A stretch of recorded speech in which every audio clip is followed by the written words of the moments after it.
Safira Anjani, 28 tahun, selalu berpikir hidupnya nyaris sempurna. 4 tahun lalu, ia menikah dengan Rangga Wijaya, cinta pertamanya di universitas. Safira adalah seorang desainer grafis lepas yang bekerja dari rumah. Dunianya tenang, artistik, dan penuh warna. Rangga, di sisi lain, adalah kebalikannya. Dia pria 32 tahun yang penuh karisma, ambisius, dan bicaranya lantang. Sebagai kontraktor yang bisnisnya sedang menanjak gila-gilaan, Rangga adalah perwujudan kesuksesan yang cepat. Mereka adalah pasangan ideal di mata teman-teman. Safira yang lembut menjadi penyeimbang bagi Rangga yang meledak-ledak. Rumah besar bergaya minimalis modern di kawasan pinggir kota ini adalah bukti cinta mereka. Rangga yang membangun pondasinya, Safira yang mengisi interiornya dengan kehangatan. Lalu, Safira hamil. Kebahagiaan itu seharusnya menjadi puncak. Dan memang, di 3 bulan pertama, Rangga adalah suami siaga yang sempurna. Dia mengelus perut Safira, ikut menangis haru saat mendengar detak jantung pertama di ruang dokter, dan rela menyetir tengah malam hanya untuk mencari martabak yang diinginkan Safira. Kemudian, sesuatu berubah. Memasuki trimester kedua, Rangga mulai menjaga jarak. Alasannya logis. Ada proyek besar di luar kota, sayang.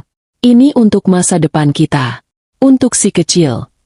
Safira, yang memahami ambisi suaminya, hanya mengangguk. Dia memaklumi saat Rangga mulai jarang pulang. Dia memaklumi saat teleponnya lebih sering dijawab oleh sekretaris Rangga daripada Rangga sendiri. Dia mulai terbiasa tidur sendirian di ranjang king size mereka, memeluk guling sambil mengelus perutnya yang membuncit. Trimester ketiga adalah yang terburuk. Rangga menjadi dingin. Sedingin es. Dia ada di rumah, tapi jiwanya tidak. Dia lebih sering tidur di kamar tamu di lantai atas. Biar kamu bisa tidur nyenyak, katanya. Aku tidurnya gelisah, takut menyenggol perutmu. Safira merindukan pelukan suaminya. Dia merindukan obrolan malam mereka. Tapi dia terlalu lelah secara fisik dan emosional untuk berdebat. Dia menyalahkan hormon kehamilannya yang membuatnya cengeng dan sensitif. Dia meyakinkan dirinya sendiri bahwa Rangga hanya stres berat karena pekerjaan. Semua akan kembali normal setelah bayi ini lahir. Batinnya setiap malam. Kenyataan menghantamnya lebih dulu. 2 minggu lalu, air ketubannya pecah di malam hari. Dia sendirian di rumah. Dia menelepon Rangga berkali-kali. Panggilannya masuk ke kotak suara. Dalam kepanikan dan rasa sakit kontraksi yang mulai menggila, Safira menelepon taksi online dan pergi ke rumah sakit sendirian. Rangga baru muncul 10 jam kemudian. Tepat saat Safira, setelah melalui proses persalinan yang sulit dan berakhir di meja operasi sesar, sedang memulihkan diri di ruang perawatan. Bintang, putra mereka, sudah lahir ke dunia. Maaf, sayang, kata Rangga saat itu. Napasnya sedikit bau alkohol, tapi Safira terlalu lelah untuk peduli. Ada meeting penting dengan investor tadi malam. Tidak bisa ditinggal sama sekali. Dia mencium kening Bintang, tapi matanya terlihat kosong. Tidak ada air mata kebahagiaan seperti yang Safira bayangkan. Selama 3 hari Safira dirawat di rumah sakit, Rangga hanya menjenguknya 3 kali, masing-masing tidak lebih dari 30 menit. Dia lebih banyak menghabiskan waktu di luar ruangan, menelepon dengan suara pelan, atau sibuk membalas pesan di ponselnya. Safira merasa seperti seorang ibu tunggal bahkan sebelum dia sempat pulang ke rumah. Dan hari ini adalah hari kepulangan mereka. Safira duduk di kursi roda dekat lobi rumah sakit, memeluk Bintang yang terbungkus selimut biru muda. Dia sudah menunggu di sana selama 1 jam. Administrasi sudah selesai diurus sejak pagi. Sebuah mobil SUV hitam mewah akhirnya berhenti di depan lobi. Rangga keluar dengan kacamata hitam bertengger di hidung. Dia tampak rapi, memakai kemeja polo mahal, seolah baru pulang bermain golf, bukan menjemput istri dan anak pertamanya.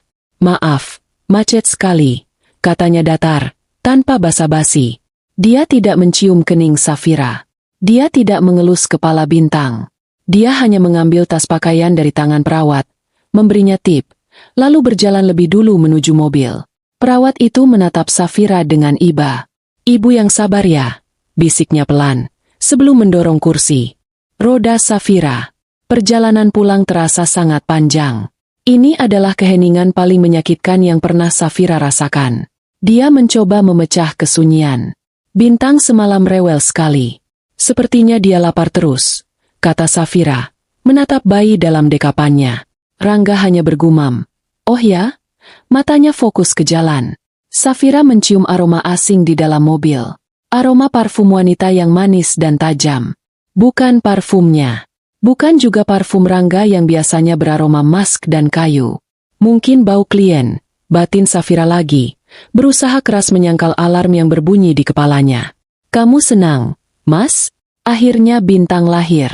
Dia mirip sekali denganmu waktu kecil, kata ibu. Safira mencoba lagi. Rangga menoleh sekilas.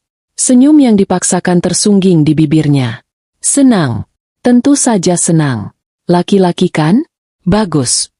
Jawabannya mekanis. Seperti robot yang sedang menjalankan program.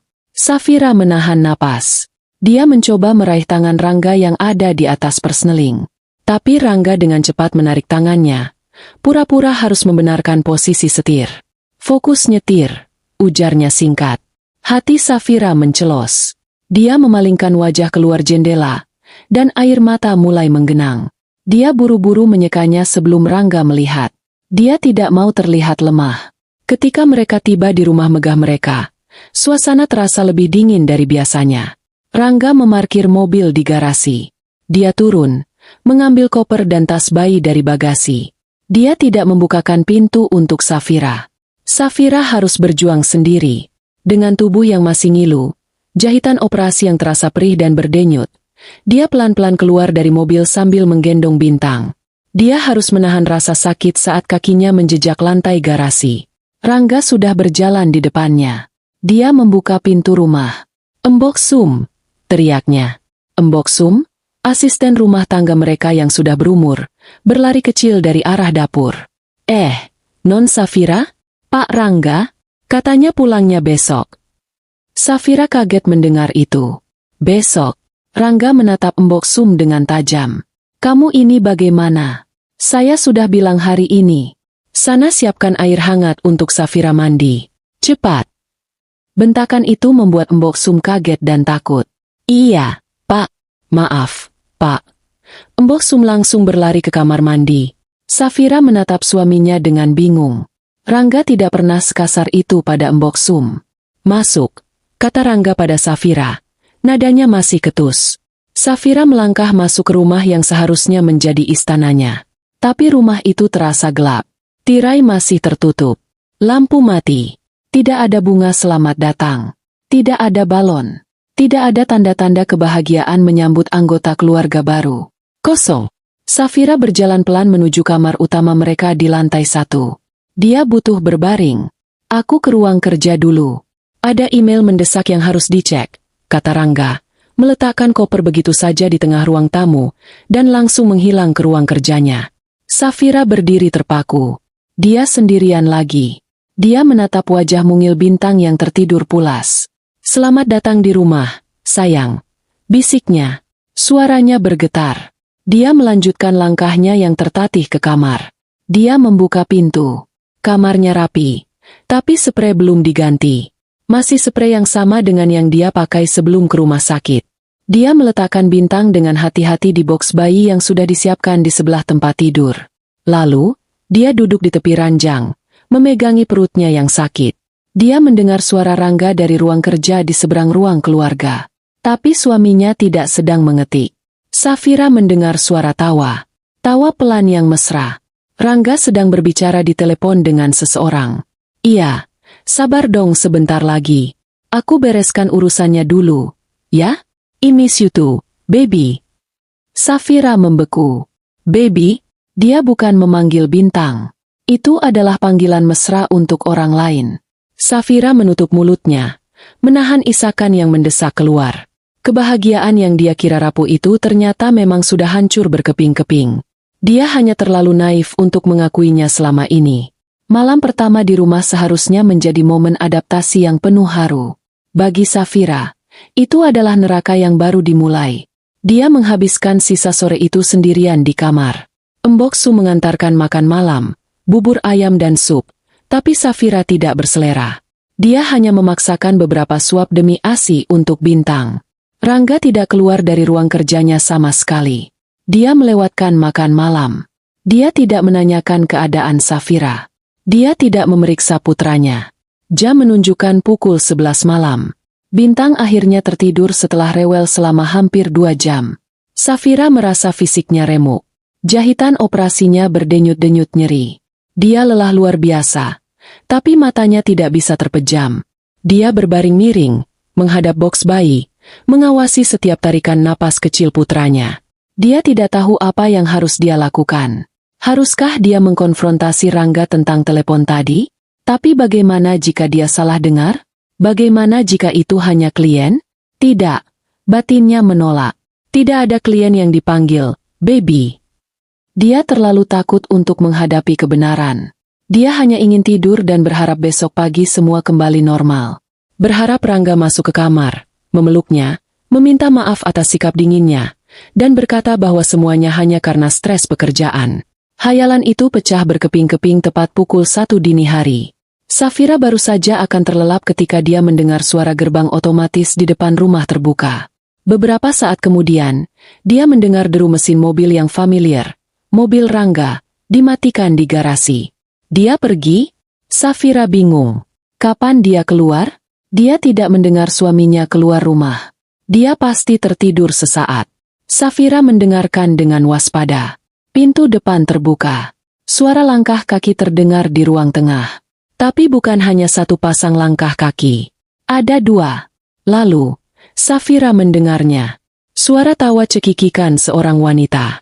Tawa yang renyah, percaya diri, dan sangat tidak pantas terdengar di rumahnya pada jam 1 dini hari.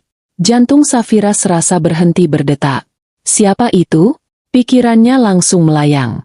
Perampok? Tapi dia mendengar suara kunci dimasukkan ke pintu. Sebelum Safira sempat berpikir jernih, pintu kamar utamanya terbuka. Bukan didorong pelan-pelan agar tidak membangunkannya. Pintu itu didorong lebar-lebar hingga membentur dinding. Lampu kamar yang terang benderang dinyalakan, membuat mata Safira yang sensitif langsung menyipit kesakitan. Di ambang pintu, berdiri Rangga. Wajahnya datar, dingin, dan tatapannya tajam. Dan di sebelahnya, berdiri seorang wanita. Wanita itu tinggi. Jauh lebih tinggi dari Safira. Kulitnya putih bersih, kontras dengan dres satin berwarna merah darah yang memeluk tubuhnya dengan ketat. Rambutnya hitam legam, panjang dan lurus, tergerai indah sampai ke pinggang. Wajahnya cantik, riasannya sempurna, bibirnya semerah bajunya. Aroma parfum yang manis dan tajam, aroma yang sama di mobil Rangga tadi siang, langsung memenuhi ruangan. Wanita itu menatap Safira yang terbaring lemah di tempat tidur. Matanya memindai kamar dengan tatapan menilai, dari boks bayi, lalu berhenti lama pada Safira. Ada senyum tipis yang arogan tersungging di bibirnya. Bintang, yang kaget karena lampu dan suara pintu dibanting, mulai menggeliat dan menangis. Safira refleks menarik selimutnya hingga ke dada. Dia sedang memakai daster menyusui yang kancingnya terbuka sebagian. Dia merasa terekspos, lemah, dan hina. "Mas?" Suara Safira bergetar hebat. Dia menatap Rangga, meminta penjelasan. Ini siapa?" Rangga melangkah masuk ke kamar. Dia tidak menatap Safira. Dia menatap wanita di sebelahnya dengan tatapan yang dulu pernah dia berikan pada Safira. Tatapan memuja. Wanita itu melangkah masuk, mengikutinya. Dia berdiri di tengah kamar, berputar pelan, seolah sedang memeriksa properti baru. "Safira," kata Rangga. Suaranya tenang, namun menusuk. "Kenalkan, ini Melinda." Wanita bernama Melinda itu menoleh ke Safira. Dia tidak mengulurkan tangan. Dia hanya sedikit mengangkat dagunya. "Melinda," ulangnya. Suaranya serak dan sensual. Safira berusaha mengabaikan rasa sakit di perutnya. Dia mencoba untuk duduk tegak. "Tengah malam, Mas? Ada urusan apa kamu bawa perempuan ini ke kamar kita?" Rangga menghela napas. Seolah-olah Safira baru saja menanyakan pertanyaan bodoh. "Dia bukan perempuan, ini Safira," kata Rangga, dengan penekanan dingin. "Dia istri keduaku." Dunia Safira berhenti berputar. Suara tangisan Bintang terdengar seperti berasal dari tempat yang sangat jauh. Telinganya berdenging. Istri kedua. Apa? Bisik Safira. Napasnya tercekat. Kamu bercanda, kan? Ini tidak lucu. Rangga, aku baru melahirkan. Aku sangat lelah. Tolong suruh temanmu ini pulang. Aku tidak bercanda, kata Rangga. Dia berjalan mendekati sisi tempat tidur. Matanya menatap Safira tanpa belas kasihan. Aku serius. Aku sudah menikahinya secara siri. 2 bulan yang lalu. 2 bulan. Tubuh Safira menggigil hebat. 2 bulan yang lalu. Itu adalah saat dia hamil 8 bulan. Saat dia menangis sendirian di rumah karena Rangga bilang harus mengurus proyek di luar kota selama seminggu. Ternyata suaminya sedang bulan madu. Air mata panas mulai mengalir deras di pipi Safira. Dia tidak bisa menahannya lagi. Tidak mungkin, isaknya. Kamu gila? Kamu sudah gila. Rangga, siapa perempuan ini? Pelacur mana yang kamu pungut? Hei, Melinda yang sedari tadi diam, akhirnya bersuara. Dia melangkah maju. Jaga mulutmu, perempuan kampung. Aku istri sahnya. Sama sepertimu. Diam kamu, pekik Safira. Walau suaranya lemah. Keluar dari rumahku. Jaga sikapmu, Safira, bentak Rangga. Suaranya menggelegar di kamar itu. Melinda benar. Dia istriku. Dan dia berhak ada di sini. Tidak. Safira menggelengkan kepalanya kuat-kuat. Dia memukul-mukul kasur. Usir dia, Rangga. Usir dia sekarang juga. Kamu sadar tidak? Ada anak kita di sini. Ada Bintang. Kamu tidak kasihan padanya. Rangga menatap boks bayi di sebelahnya dengan pandangan dingin. Lalu dia kembali menatap Safira. Justru karena aku sadar, aku bicara baik-baik padamu, katanya. Dengar, Safira, dan dengar baik-baik, karena aku tidak akan mengulanginya. Safira terdiam, menahan isakannya. Melinda akan tinggal di sini, bersama kita, di rumah ini. Safira ternganga. Tidak akan pernah. Ini rumahku juga. Aku tidak sudi. Safira mencoba bangkit dari tempat tidur. Dia ingin menyerang wanita itu, menjambak rambutnya, mengusirnya keluar. Tapi saat dia menggerakkan kakinya turun, jahitan operasinya seolah ditarik paksa. Rasa perih yang luar biasa menjalari perutnya. Dia terpekik kesakitan dan jatuh terduduk kembali ke kasur. Dia sangat lemah. Dia bahkan tidak bisa membela dirinya sendiri. Melinda tertawa kecil melihatnya. Tawa yang meremehkan. Sudahlah, Mas. Dia hanya drama. Rangga menatap kondisi Safira yang menyedihkan tanpa sedikit pun rasa kasihan. Ini rumahku, Safira, desis Rangga, mengulangi kata-katanya. Di atas kertas, nama pemiliknya adalah Rangga Wijaya. Aku yang membelinya. Aku yang membayarnya. Kamu hanya menumpang di sini.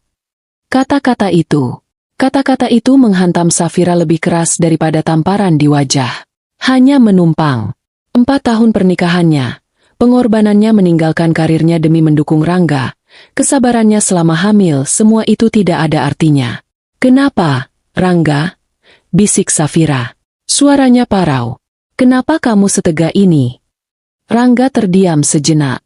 Lalu dia berkata, karena Melinda sedang hamil muda. Itu adalah pukulan terakhir. Jika Safira masih punya sisa tenaga, pukulan itu telah menghabiskannya. Jadi, saat dia baru saja melahirkan seorang putra untuk Rangga, suaminya sudah menghamili wanita lain. Dia sedang hamil anakku, lanjut Rangga. Aku tidak mau dia stres tinggal di apartemen sendirian. Dia butuh perhatian. Jadi, mulai malam ini, dia akan tinggal di kamar ini, bersamaku. Safira menatapnya dengan pandangan kosong. Otaknya tidak bisa lagi memproses kekejaman ini. Lalu aku di mana? Bisiknya, seperti orang bodoh. Rangga menunjuk ke arah pintu. Banyak kamar di rumah ini. Kamu bisa pakai kamar tamu di sebelah. Yang dulu kamu siapkan untuk ibumu kalau menginap. Dia bahkan mengatakannya seolah-olah itu adalah sebuah kebaikan. Kamar itu kan di seberang kamar Bintang. Lebih praktis buatmu. Kalau dia menangis tengah malam, kamu tidak perlu jalan jauh. Dan, Rangga berhenti sejenak. Tangisannya tidak akan mengganggu tidurku dan Melinda. Safira menatap suaminya. Ini bukan Rangga. Ini monster. Laki-laki yang dia cintai telah mati.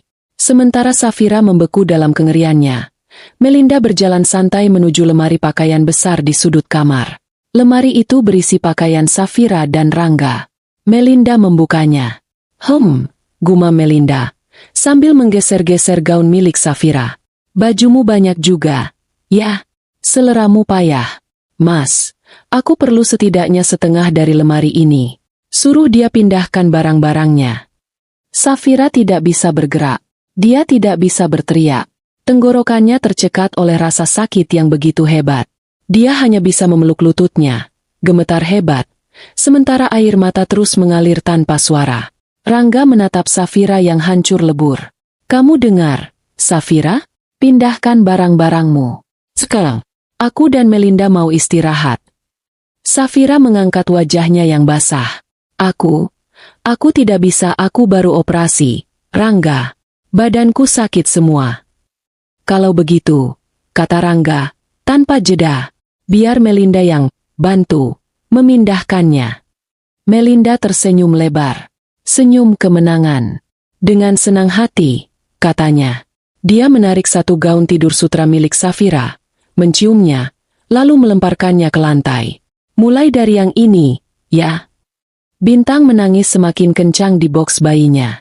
Safira memejamkan mata. Malam pertama kepulangannya ke rumah, dia diusir dari kamarnya sendiri oleh suaminya, demi gundiknya. Ini bukan mimpi buruk. Ini adalah kenyataan biadab yang baru saja dimulai. Bintang menangis. Tangisannya melengking, memecah keheningan yang mencekam di kamar itu. Itu adalah tangisan bayi yang baru lahir, tangisan yang lapar, kaget, dan butuh perlindungan. Safira masih terpaku di tempat tidur. Tubuhnya menolak untuk percaya. Dia menatap Rangga, mencari sisa-sisa pria yang pernah mencintainya, yang dulu menyanyikannya lagu tidur saat mereka baru menikah. Tapi yang dia temukan hanyalah sepasang mata yang dingin dan asing. Rangga, tolong jangan begini, bisik Safira. Suaranya parau menahan isak. Ini rumah kita. Aku istrimu. Rangga mendengus. Dan dia juga istriku. Lebih tepatnya, dia yang akan memberiku kebahagiaan sekarang. Melinda, si tamu tak diundang itu, melipat tangan di depan dada. Dia memandang rendah pada Safira yang masih terduduk lemah. Sudah, Mas, jangan buang waktu meladeni dia. Aku lelah. Aku mau tidur. Di kasur yang empuk. Dia melirik ke arah tempat tidur mereka. Tempat tidur king size yang Safira pilihkan seprekatun Jepangnya seminggu sebelum dia ke rumah sakit. Pindahkan barang-barangmu, Safira. Ulang Rangga. Nadanya final. Tidak ada ruang untuk negosiasi. Aku tidak mau. Safira akhirnya menemukan sedikit sisa tenaganya. Dia berteriak, meski suaranya pecah. Ini kamarku. Aku tidak akan pindah. Oh ya? Rangga maju selangkah. Wajahnya mengeras. Kamu mau melawan? Aku tidak peduli. Usir perempuan ini atau aku akan. Akan apa? Potong Rangga cepat. Akan lapor polisi? Atas dasar apa? Perzinahan? Aku sudah menikahinya. Sah secara agama. Kamu mau teriak-teriak memanggil tetangga? Membuat malu dirimu sendiri? Silakan. Rangga tahu persis kelemahan Safira. Safira benci keributan. Dia benci drama. Kamu biadab, Rangga. Pekik Safira. Aku biadab. Rangga tertawa. Tawa yang kering dan mengerikan. Dengar, Safira. Aku sudah muak denganmu. Muak dengan rengekanmu selama hamil. Muak dengan badanmu yang membengkak. Muak dengan semua drama ini. Aku butuh yang baru. Yang segar. Dan Melinda memberikannya padaku. Setiap kata adalah belati yang menancap lurus di ulu hati Safira. Keluar. Bisik Safira. Keluar kalian berdua. Kami tidak akan keluar, kata Rangga. Kamu yang akan keluar. Atau... Rangga menoleh ke arah boks bayi.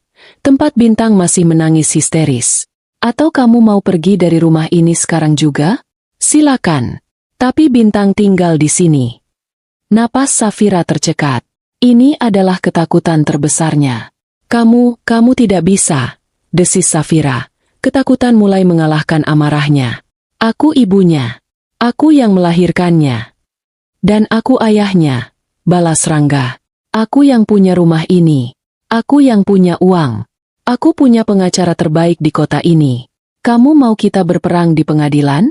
Kamu pikir hakim akan memberikan hak asuh anak pada siapa? Rangga mendekat, merendahkan tubuhnya agar sejajar dengan wajah Safira yang basah oleh air mata. Hakim akan memberikannya padaku, bisik Rangga, penuh racun. Aku akan bilang pada mereka kalau kamu tidak stabil. Kalau kamu mengalami depresi pasca melahirkan. Baby blues yang parah. Aku akan bilang kamu mencoba menyakiti dirimu sendiri. Aku akan panggil 10 saksi yang bilang kamu labil secara emosional. Safira menggeleng. Tidak, kamu tidak akan. Aku akan, Safira, tegas Rangga. Dan Melinda akan menjadi saksi utamaku. Dia akan bersaksi betapa gilanya kamu malam ini. Jadi, pilih.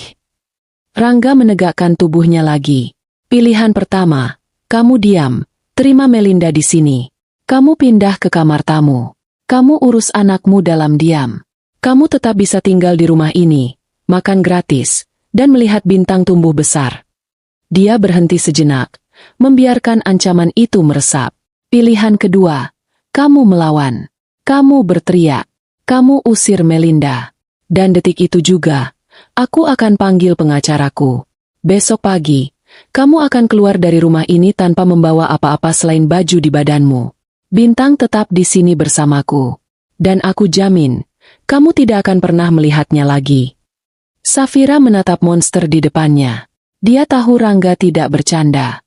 Ambisinya, kekejamannya, dia akan melakukan apa saja untuk menang. Safira kalah. Dia kalah telak bahkan sebelum perang dimulai. Dia menoleh ke arah Bintang, yang wajahnya memerah karena menangis. Putranya. Satu-satunya hal yang tersisa untuknya. Dia tidak bisa kehilangan Bintang. Amarah yang tadi membara di dadanya padam seketika, digantikan oleh rasa dingin yang menusuk tulang. Dia harus bertahan. Demi Bintang. Dia tidak menjawab. Dia hanya menatap Rangga dengan mata yang kosong dan mati. Rangga tersenyum tipis. Aku anggap itu sebagai pilihan pertama. Pilihan yang cerdas, Safira. Melinda mendecakkan lidahnya. Drama selesai? Bagus. Sekarang, bisa kita mulai beres-beres? Aku mau tidur.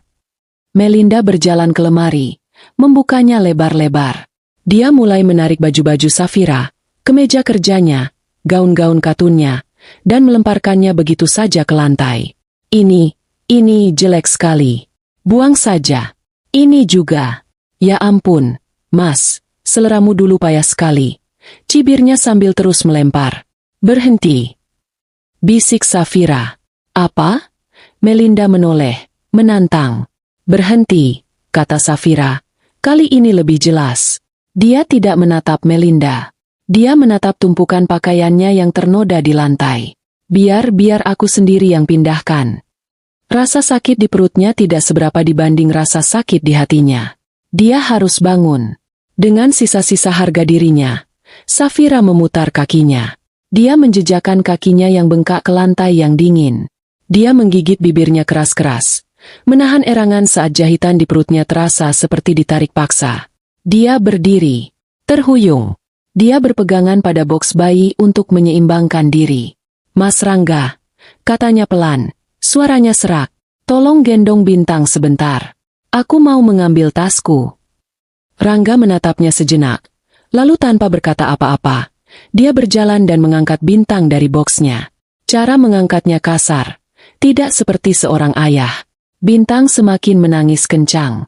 SSSH, diam. Bentak Rangga pada bayinya sendiri. Safira memejamkan mata sejenak, menahan badai di dalam dadanya. Dia harus cepat. Dia berjalan tertatih ke lemari. Dia mengabaikan Melinda yang memandangnya dengan tatapan jijik. Dia tidak mengambil pakaian yang dilempar ke lantai. Dia membuka laci, mengambil beberapa set daster menyusui, pakaian dalam, dan perlengkapan mandinya. Dia memasukkannya ke dalam tas jinjing kecil yang biasa dia pakai untuk kelas yoga. Kemudian dia berjalan ke meja rias. Meja rias yang penuh dengan parfum mahal pemberian Rangga. Dia tidak menyentuhnya. Dia hanya mengambil ponselnya dan pengisi daya. Dia berbalik. "Embok Sum," panggilnya. Embok Sum muncul di ambang pintu. Wajahnya pucat pasi. Matanya merah. Dia jelas mendengar semuanya. "Embok," kata Safira, berusaha menjaga suaranya agar tidak bergetar. "Tolong bawakan perlengkapan Bintang. Susu formula darurat, botol, dan steriliser. Pindahkan ke kamar tamu sebelah." Iya, Non," gagap Embok Sum, sambil bergegas mengambil tas perlengkapan bayi yang besar. Dia tidak berani menatap Rangga. Safira berjalan kembali ke arah Rangga. "Berikan Bintang padaku." Rangga menyerahkan bayi itu pada Safira. Safira memeluk putranya erat-erat. Dia mencium aroma bayinya. Ini adalah satu-satunya kekuatannya. Dia berbalik. Dia tidak menatap Rangga. Dia tidak menatap Melinda. Dia tidak menatap kamar yang telah menjadi saksi bisu kebahagiaan dan kini kehancurannya. Dia berjalan keluar dari kamar itu. Setiap langkah adalah siksaan. Jahitan di perutnya berdenyut nyeri. Punggungnya sakit. Tapi yang paling sakit adalah hatinya. Dia merasa seperti sedang berjalan di atas pecahan kaca. Dia melewati Embok Sum di koridor, yang sedang menangis diam-diam sambil memindahkan barang-barang bayi. Safira masuk ke kamar tamu. Kamar itu lebih kecil. Udaranya pengap karena jarang dipakai. Hanya ada satu tempat tidur ukuran queen, lemari kecil, dan meja belajar. Dia meletakkan Bintang di atas tempat tidur. Dia duduk di sebelahnya. Embok Sum masuk, meletakkan tas bayi dan steriliser di atas meja. Non Safira yang sabar." "Ya, Non," isik Embok Sum, air matanya berlinang. Safira hanya mengangguk. Dia tidak punya tenaga untuk bicara. "Perlu saya buatkan apa, Non? Susu hangat?" "Tidak, Embok. Terima kasih. Embok istirahat saja." Embok Sum mengangguk ragu, lalu keluar, menutup pintu pelan-pelan. Safira sendirian. Dia mendengar suara pintu kamar utama di seberang lorong ditutup. Lalu, dia mendengarnya. Suara tawa Melinda. Lalu, suara yang lebih menyakitkan. Suara pintu kamar utama dikunci dari dalam. Klik. Suara itu adalah paku terakhir di peti mati pernikahannya. Dia diusir. Dia dikunci dari luar. Dia adalah orang asing di rumahnya sendiri. Safira ambruk. Dia tidak bisa menahannya lagi. Dia memeluk bantal, menekan wajahnya dalam-dalam agar suaranya tidak terdengar. Dia menangis tanpa suara. Tangisan yang mengoyak-ngoyak jiwanya. Tubuhnya bergetar hebat. Rasa sakit, penghinaan, kemarahan, dan ketakutan bercampur menjadi satu. Bintang, seolah merasakan kepedihan ibunya, mulai rewel lagi. Safira mengangkat wajahnya. Dia menyeka air matanya dengan kasar. Dia harus kuat. Dia tidak boleh hancur. Tidak di depan Rangga. Dia menatap putranya. "Maafkan ibu, sayang," bisiknya. "Maafkan ibu tidak bisa melindungimu. Tapi ibu janji kita akan melewati ini. Ibu janji." Dia menggendong Bintang. Dia duduk di kursi, membuka kancing dasternya, dan mulai menyusui. Di kamar sebelah yang dingin dan asing, diiringi suara tangisan lirih putranya, Safira melewati malam pertamanya sebagai seorang ibu, dan malam pertamanya sebagai wanita yang dikhianati dengan cara paling biadab. Dia tidak tidur sedetik pun. Dia hanya menatap kegelapan, mendengarkan jarum jam yang berdetak di dinding, sementara di seberang lorong, suaminya sedang tidur bersama gundiknya di atas ranjang pernikahan mereka. Neraka itu nyata, dan Safira sedang berada di pusatnya. Pagi datang tanpa permisi. Sinar matahari menerobos masuk melalui celah gorden tipis di kamar tamu, menyorot langsung ke wajah Safira. Dia tidak tidur sama sekali. Matanya bengkak dan perih. Kantung matanya menghitam, kontras dengan kulitnya yang pucat pasi. Dia duduk di kursi, masih dalam posisi yang sama sejak semalam, dengan Bintang tertidur di dekapannya setelah sesi menyusu yang panjang dan melelahkan. Tubuhnya kaku. Setiap sendi terasa ngilu. Jahitan operasinya berdenyut-denyut, mengingatkannya akan kelemahan fisiknya. Tapi rasa sakit fisik itu tidak ada apa-apanya dibandingkan dengan kehampaan di dalam dadanya. Dia mendengar suara aktivitas di luar kamar. Suara Embok Sum yang sedang menyapu, suara air di kamar mandi utama, dan suara tawa Melinda. Safira tahu dia tidak bisa berdiam di kamar ini selamanya. Bintang perlu dimandikan air hangat, dan dia sendiri perlu membersihkan diri. Dia perlu makan agar asinya keluar. Dia harus keluar. Dia harus menghadapi mereka. Dengan gerakan yang sangat pelan, dia meletakkan Bintang di atas tempat tidur. Dia berjalan ke kamar mandi kecil di dalam kamar tamu. Dia membasuh wajahnya dengan air dingin, mencoba menghapus jejak air mata semalam. Dia menatap pantulan dirinya di cermin. Wanita di cermin itu tampak asing, berantakan, hancur, dan kalah. Tidak, batin Safira. Aku tidak boleh terlihat kalah. Dia ingat ancaman Rangga tadi malam. Aku akan bilang kamu tidak stabil. Aku akan bilang kamu depresi. Safira menarik napas dalam-dalam. Jika Rangga ingin dia berperan sebagai orang yang tidak stabil, Safira akan memberinya kebalikan. Dia akan menjadi orang yang paling tenang, paling pasrah, paling penurut yang pernah Rangga lihat. Dia akan memakai topeng. Topeng kepasrahan. Dia mengganti dasternya yang lusuh dengan daster bersih. Dia menyisir rambutnya yang kusut dan mengikatnya ke belakang seadanya. Dia menepuk-nepuk pipinya agar sedikit berwarna. Dia harus terlihat normal. Dia harus terlihat seperti ibu baru yang hanya fokus pada anaknya, yang menerima nasibnya. Dia menggendong Bintang, mengambil bak mandi kecil bayinya, dan membuka pintu. Suasana di ruang tengah terasa berbeda. Ada aroma kopi yang baru diseduh, bercampur dengan aroma parfum Melinda yang menyengat. Rangga dan Melinda sedang duduk di meja makan. Pemandangan itu menusuk mata Safira. Melinda duduk di kursi yang biasanya menjadi tempat Safira duduk. Dia memakai piyama tidur dari sutra berwarna marun. Rambutnya digelung asal tapi tetap terlihat seksi. Rangga, sudah rapi dengan kemeja kerjanya, sedang mengoleskan selai di atas roti panggang. Embok Sum berdiri di dekat mereka, tampak tegang, menuangkan jus jeruk untuk Melinda.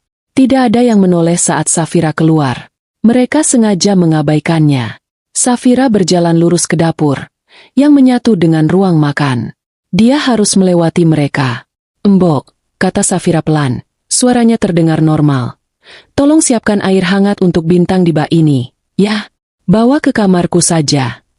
Baik, Non, jawab Embok Sum, bergegas mengambil alih bak mandi bayi. Safira kemudian membuka kulkas. Dia mengambil sebotol air mineral. Dia butuh minum. Tenggorokannya kering kerontang. Saat itulah Melinda akhirnya bicara. Dia tidak bicara pada Safira. Dia bicara pada Rangga, tapi dengan suara yang sengaja dikeraskan agar seisi ruangan mendengarnya. Aduh, Mas, aku mual banget, deh. Melinda mengipas-ngipasi tangannya di depan hidung. Ini rumah kok bau minyak telon, sih? Bau bayi banget.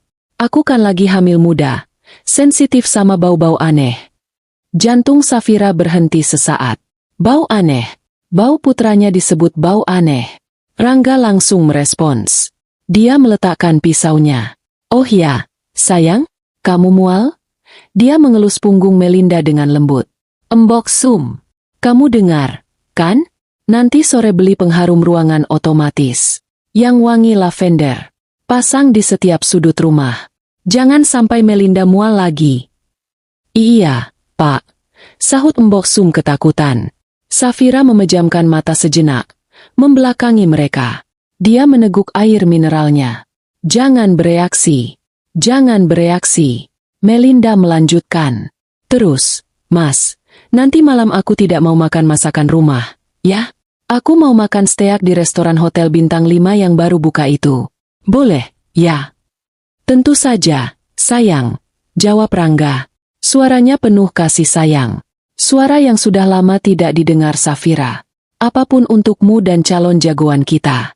Setelah ini kita belanja perlengkapan bayi, ya? Yang paling mahal. Mereka sengaja melakukannya. Mereka sengaja menyakiti Safira. Mereka sengaja memamerkan kebahagiaan mereka di atas penderitaan Safira dan bayinya yang baru lahir. Safira berbalik. Dia berjalan ke meja makan. Bukan untuk bergabung. Dia hanya mengambil 2 lembar roti tawar dari tempatnya. Rangga dan Melinda menatapnya. Rangga dengan tatapan dingin.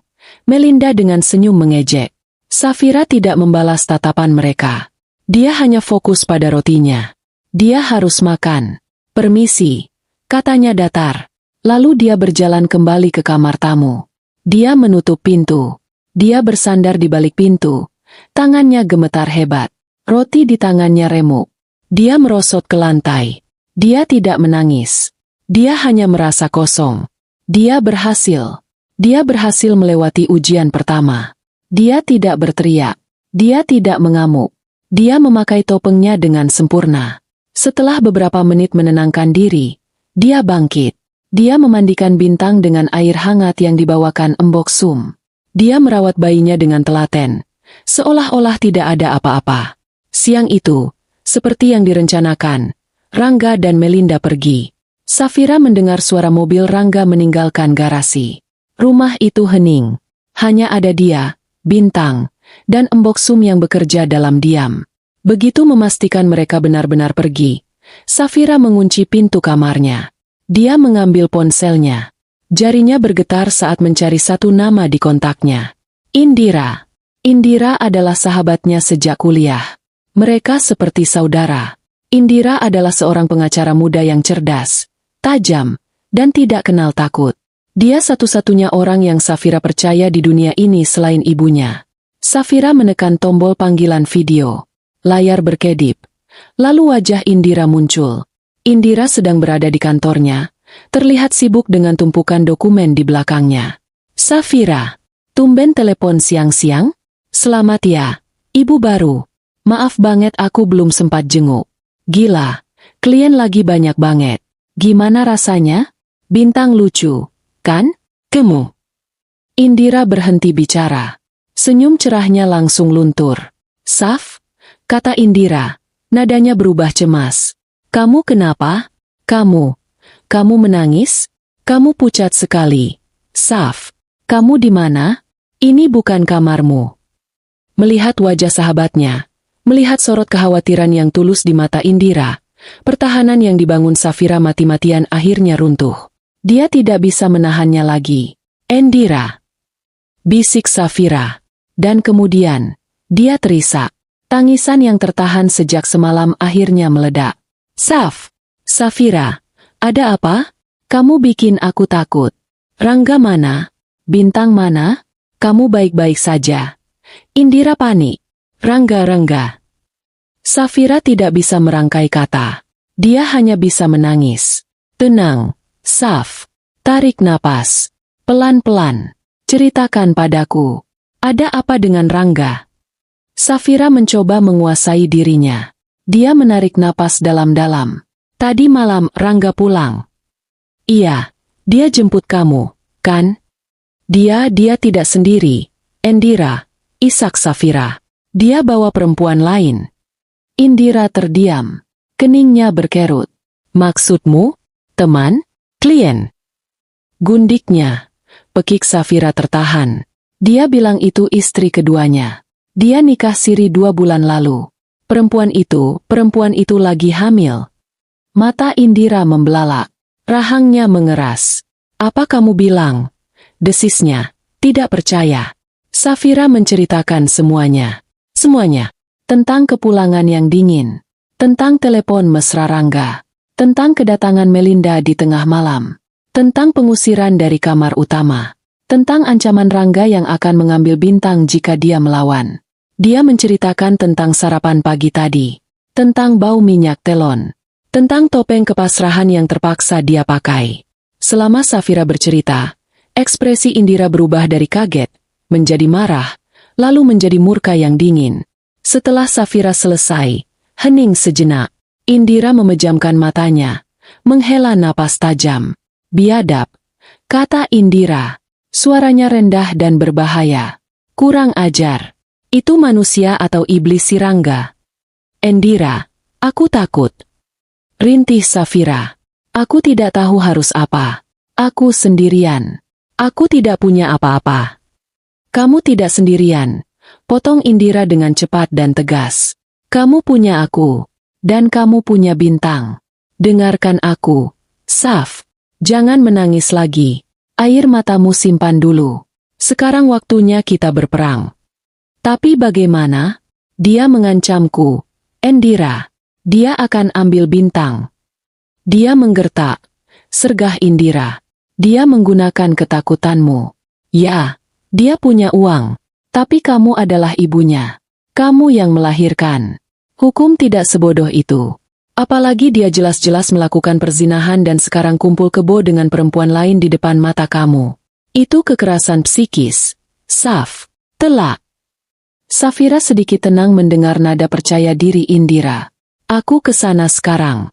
Aku akan seret perempuan itu keluar dari rumahmu, kata Indira, sudah bersiap-siap berdiri. Jangan, cegah Safira cepat. Jangan kesini dulu. Indira, aku mohon. Kalau kamu kesini dan marah-marah, Rangga akan tahu aku melawan. Dia akan melaksanakan ancamannya. Dia gila. Indira, aku yakin dia akan melakukannya. Indira kembali duduk. Dia berpikir keras. Oke, katanya setelah beberapa saat. Oke, kamu benar. Kita tidak bisa pakai cara frontal. Kita harus strategis. Kita akan pakai topengmu itu. Itu ide bagus. Saf, kamu jenius. Maksudmu? Kamu pura-pura pasrah. Pura-pura jadi istri bodoh yang penurut dan sudah menerima nasibnya. Biarkan mereka lengah. Biarkan mereka merasa menang. Jelas Indira, matanya menyala. Sementara itu, lanjutnya, tugasmu adalah mengumpulkan bukti. Semua bukti. Saf, kamu paham? Safira mengangguk. Mulai sekarang, ponselmu selalu dalam mode merekam suara setiap kali kamu bicara dengan Rangga atau perempuan itu. Simpan rekamannya di cloud yang aman. Kalau mereka menghina kamu, merendahkan kamu, rekam. Kalau Rangga mengancam kamu lagi, rekam. Kalau mereka membahas aset atau uang, rekam. Lalu, foto. Ambil foto mereka berdua di kamar utama. Ambil foto dia membawakan belanjaan untuk perempuan itu. Foto apa saja yang membuktikan mereka tinggal serumah sebagai suami istri. Jangan sampai ketahuan. Aku coba, kata Safira. Tangannya masih gemetar. Kamu harus bisa, Saf. Demi bintang. Tegas Indira. Sementara kamu mengumpulkan amunisi dari dalam, aku akan menyerang dari luar. Apa yang akan kamu lakukan? Aku akan mulai menyelidiki. Aku akan cek semua aset atas nama Rangga. Aku akan cari tahu siapa perempuan siluman itu. Aku akan cari tahu di mana mereka menikah siri. Aku akan cari kelemahan mereka. Aku akan pastikan, saat kita menyerang, Rangga tidak akan bisa berkutik. Ada harapan. Untuk pertama kalinya dalam 24 jam terakhir, Safira merasakan setitik harapan. Kamu bisa lakukan ini, Saf? Tanya Indira, melembutkan suaranya. Ini akan berat. Kamu harus melihat mereka bermesraan setiap hari. Kamu harus tahan disindir. Kamu harus menelan harga dirimu bulat-bulat. Kamu akan sakit hati. Tapi ini satu-satunya cara agar kita bisa memenangkan bintang dan menghancurkan Rangga sekaligus. Safira menatap bintang yang tertidur damai di kasur. Wajah mungil itu adalah alasannya untuk hidup. Dia menghapus sisa air matanya. Dia menatap Indira di layar ponsel. Aku bisa, katanya. Suaranya tidak lagi bergetar. Ada nada baja yang baru terbentuk di dalamnya. Bagus. Senyum Indira. Itu baru Safira yang aku kenal. Ingat, kamu tidak sendirian. Hubungi aku kapan saja. Dan yang paling penting, jaga kesehatanmu dan bintang. Kamu harus tetap kuat secara fisik. Iya, Indira. Terima kasih. Jangan berterima kasih padaku, kata Indira. Kita akan buat bajingan itu menyesal seumur hidupnya. Panggilan berakhir. Safira menatap ponselnya. Dia membuka aplikasi perekam suara. Dia menyalakan fitur perekaman tersembunyi. Dia berdiri, berjalan ke cermin. Dia menatap pantulan dirinya lagi. Wanita yang sama, tapi dengan mata yang berbeda. Matanya kini memancarkan api. Dia mendengar suara mobil Rangga kembali memasuki garasi. Mereka sudah pulang. Safira menarik napas panjang. Dia memasang kembali topeng kepasrahannya. Mari kita mulai permainannya, bisiknya pada bayangannya sendiri. Hari-hari berikutnya adalah rutinitas yang beku dan menyakitkan. Safira hidup dalam dua dunia. Dunia pertama adalah dunia yang dilihat Rangga dan Melinda. Di dunia ini, Safira adalah istri pertama yang kalah. Dia adalah perempuan pasif-agresif yang diam, mengurus bayinya di kamar tamu, dan tidak pernah membantah. Dia memasang topeng kepasrahan itu begitu rapat hingga nyaris menipu dirinya sendiri. Dia akan keluar dari kamarnya untuk membuat susu atau mengambil makanan, berjalan menunduk, mengabaikan tawa mesra yang sengaja dikeraskan Melinda dari ruang keluarga. Dia akan makan di dapur sambil berdiri, sendirian, lalu cepat-cepat kembali ke sarangnya. Dia seperti hantu di rumahnya sendiri. Safira pernah mendengar Melinda berkata pada Rangga, "Menyedihkan sekali." Rangga hanya tertawa.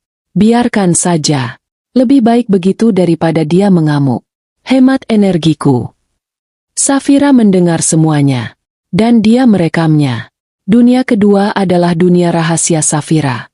Dunia di mana dia adalah seorang mata-mata di wilayah musuh.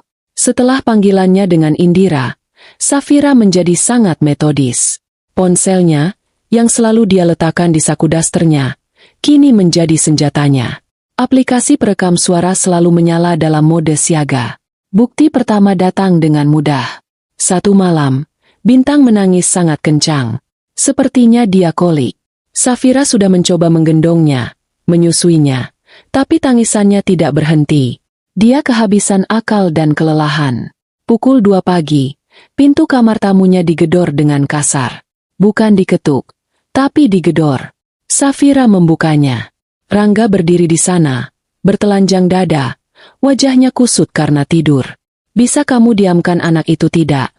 bentak Rangga. Suaranya rendah tapi penuh amarah. "Kamu sengaja, ya? Kamu mau mengganggu kami tidur?" Safira, sambil menimang Bintang yang menjerit, menggeleng. "Aku sudah coba, Mas. Dia kesakitan, sepertinya kolik." "Aku tidak peduli dia kolik atau dia mau mati," desis Rangga. "Melinda sedang hamil muda. Dia butuh istirahat. Kalau kamu tidak bisa tenangkan anakmu, bawa dia keluar dari rumah ini sekarang juga." "Mas, ini jam 2 pagi. Bawa dia ke garasi. Tidur di mobil. Aku tidak peduli. Yang penting suaranya hilang."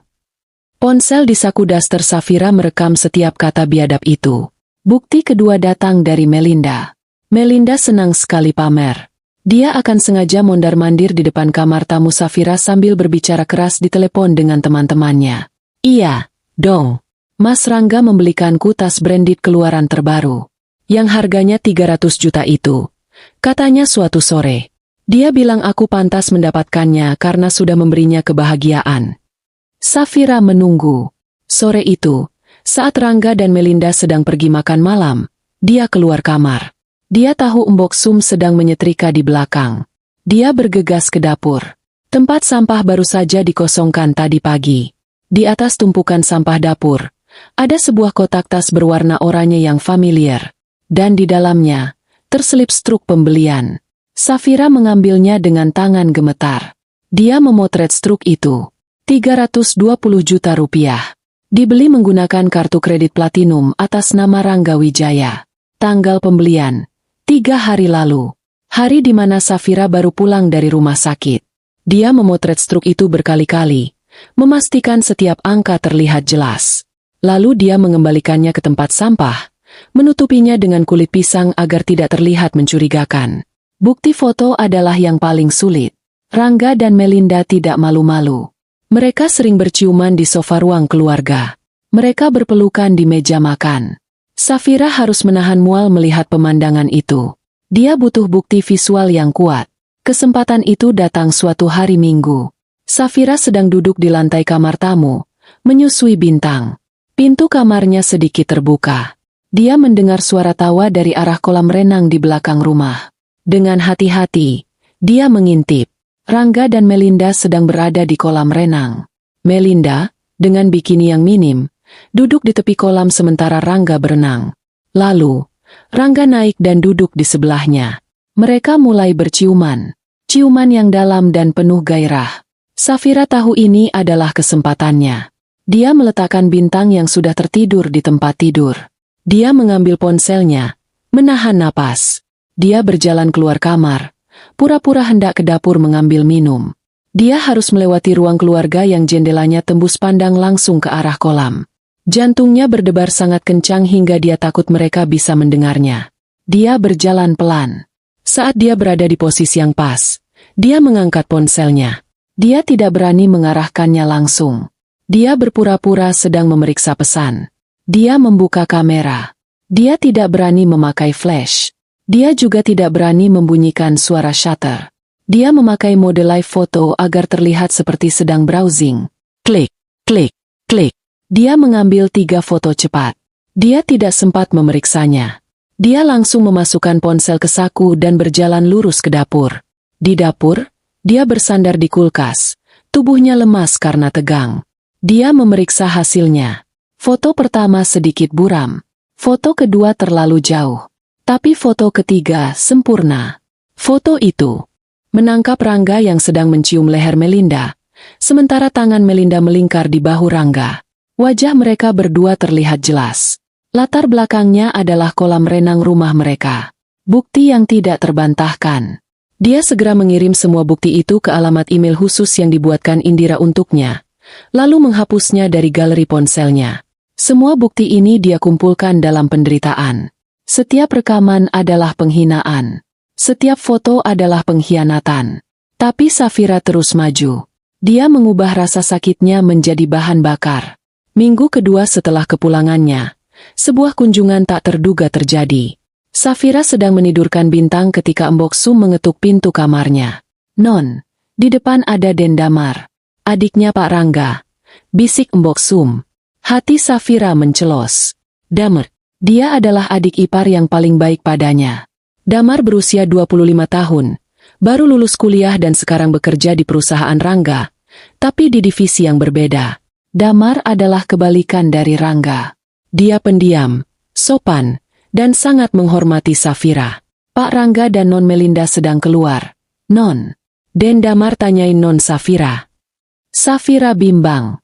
Dia tidak mau Damar melihatnya seperti ini. Tapi Damar adalah keluarga. "Suruh masuk, Mbok. Bilang saya di kamar." Beberapa saat kemudian, Damar muncul di ambang pintu kamar tamu. Dia membawa sebuah kotak kado besar berwarna biru. "Halo, Mbak Safira." Sapanya pelan. "Damar masuk," kata Safira. Mencoba tersenyum. Damar masuk. Matanya langsung tertuju pada Bintang yang tertidur di kasur. Senyum tulus mengembang di wajahnya. "Wah, ganteng banget. Mirip Mas Rangga waktu kecil." "Duduk, Damar," kata Safira, menunjuk satu-satunya kursi di kamar itu. Damar duduk, tapi dia terlihat tidak nyaman. Matanya mengamati kamar sempit itu. Dia melihat tumpukan popok di sudut, steriliser botol di atas meja belajar. Lalu dia bertanya, "Mbak, kenapa Mbak di kamar tamu?" Safira sudah menyiapkan jawaban untuk ini. "Oh, ini. Lebih gampang aja kalau urus Bintang. Dekat kamar mandi, dan aku tidak mau ganggu Mas Rangga tidur kalau Bintang nangis malam-malam." Dia mengucapkannya dengan nada paling wajar yang bisa dia buat. Damar menatapnya lama. Dia bukan orang bodoh. "Mbak yakin?" tanyanya pelan. Safira hanya mengangguk, tidak berani menatap mata Damar. "Mbak, Mas Rangga di mana?"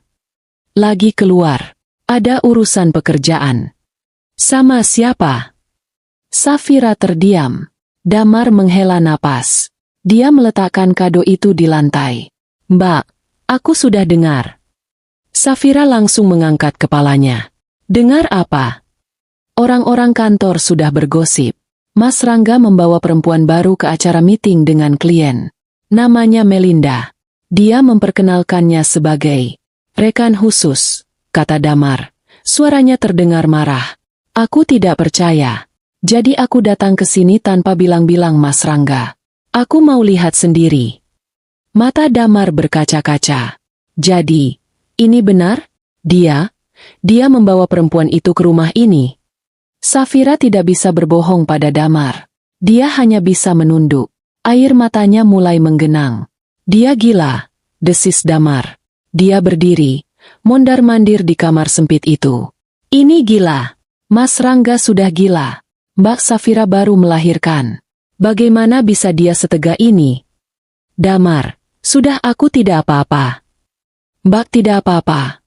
Damar menatapnya dengan frustrasi. Mbak tinggal di kamar tamu sekecil ini. Mbak pucat sekali. Di mana bajingan itu? Biar aku hajar dia. Jangan, Damar. Jangan. Safira panik. Dia menarik lengan adik iparnya itu.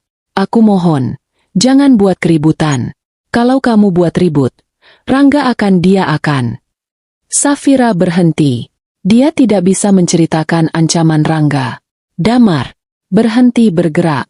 Dia menatap Safira. Dia mengancam Mbak? Dia mengancam akan mengambil bintang. Safira terkejut. Bagaimana kamu? Aku kenal Masku, kata Damar getir. Dia monster kalau sudah menyangkut keinginannya. Dia akan menggunakan apa saja untuk menang. Termasuk anaknya sendiri. Tangis Safira pecah. Dia tidak bisa menahannya lagi di depan satu-satunya orang yang membelanya. Damar adalah sekutunya. Damar terlihat sangat terpukul melihat kehancuran kakak iparnya. Dia duduk di lantai, menyandarkan kepalanya ke dinding. Maafkan Mas Rangga, Mbak, bisiknya. Maafkan keluargaku. Ini bukan salahmu, Damar. Aku bekerja untuknya. Mbak, aku makan dari uangnya.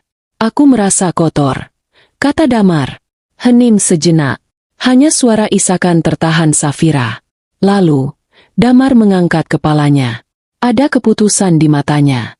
Mbak, katanya, aku tidak bisa melawan dia secara terbuka. Aku akan dipecat. Dan aku tidak bisa bantu apa-apa lagi. Tapi aku juga tidak bisa diam saja. Safira menatapnya. Menunggu. Aku tahu Mas Rangga, lanjut Damar. Dia sangat arogan, tapi juga sangat ceroboh. Dia pasti meninggalkan jejak. Jejak apa? Keuangan. Aku ada di divisi perencanaan. Tapi aku sering dengar obrolan divisi keuangan. Ada proyek aneh yang Mas Rangga tangani sendiri. Dia menyebutnya proyek badak. Tidak ada yang tahu itu proyek apa. Tapi alirannya dananya besar sekali. Dan semuanya diurus langsung oleh dia, tanpa melalui prosedur perusahaan yang wajar. Proyek badak. Safira menyimpan nama itu dalam ingatannya. Aku tidak tahu apa itu, kata Damar. Tapi aku curiga itu tidak bersih. Mungkin itu ada hubungannya dengan perempuan itu. Jantung Safira berdebar lagi. Ini adalah petunjuk. Damar, kata Safira, suaranya bergetar. Aku punya teman pengacara. Dia sedang membantuku. Mata Damar membulat. Bagus. Itu bagus, Mbak. Dia butuh bukti keuangan. Tapi aku tidak tahu harus cari di mana. Damar berpikir sejenak. Ruang kerjanya. Mas Rangga punya ruang kerja di sebelah kamar utama, kan? Yang selalu dikunci. Safira mengangguk. Dia pasti menyimpannya di sana. Mas Rangga itu kuno. Dia tidak percaya 100% pada sistem digital untuk rahasianya. Dia pasti punya catatan fisik, buku besar, atau semacam flash drive pribadi. Tapi ruangannya dikunci. Damar, aku tidak bisa masuk. Damar merogoh sakunya. Dia mengeluarkan gantungan kuncinya. Di sana tergantung banyak kunci. Kunci motor, kunci kamar kosnya. Dia melepas salah satu kunci kecil berwarna perak. Ini, katanya, ini kunci duplikat ruang kerjanya. Dulu, sekitar setahun lalu, dia pernah memintaku mengambil dokumen penting saat dia di luar kota. Dia memberiku duplikatnya. Dia pasti lupa memintanya kembali. Damar menyodorkan kunci itu pada Safira. Tangan Safira gemetar saat menerimanya. Kunci itu terasa berat. Berat oleh risiko dan harapan. Damar, ini bahaya buat kamu, bisik Safira. Lebih bahaya kalau Mbak dan keponakanku tidak selamat, balas Damar tegas. Pakai ini. Cari waktu saat dia tidak ada di rumah. Cari apapun yang aneh. Apapun yang berhubungan dengan proyek badak. Foto semuanya. Kirim ke pengacaramu. Bagaimana kalau aku ketahuan? Jangan sampai ketahuan, kata Damar. Mas Rangga itu teliti.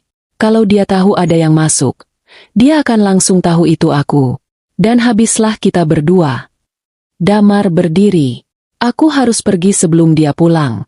"Mbak, hati-hati. Jangan percaya siapa-siapa lagi di rumah ini.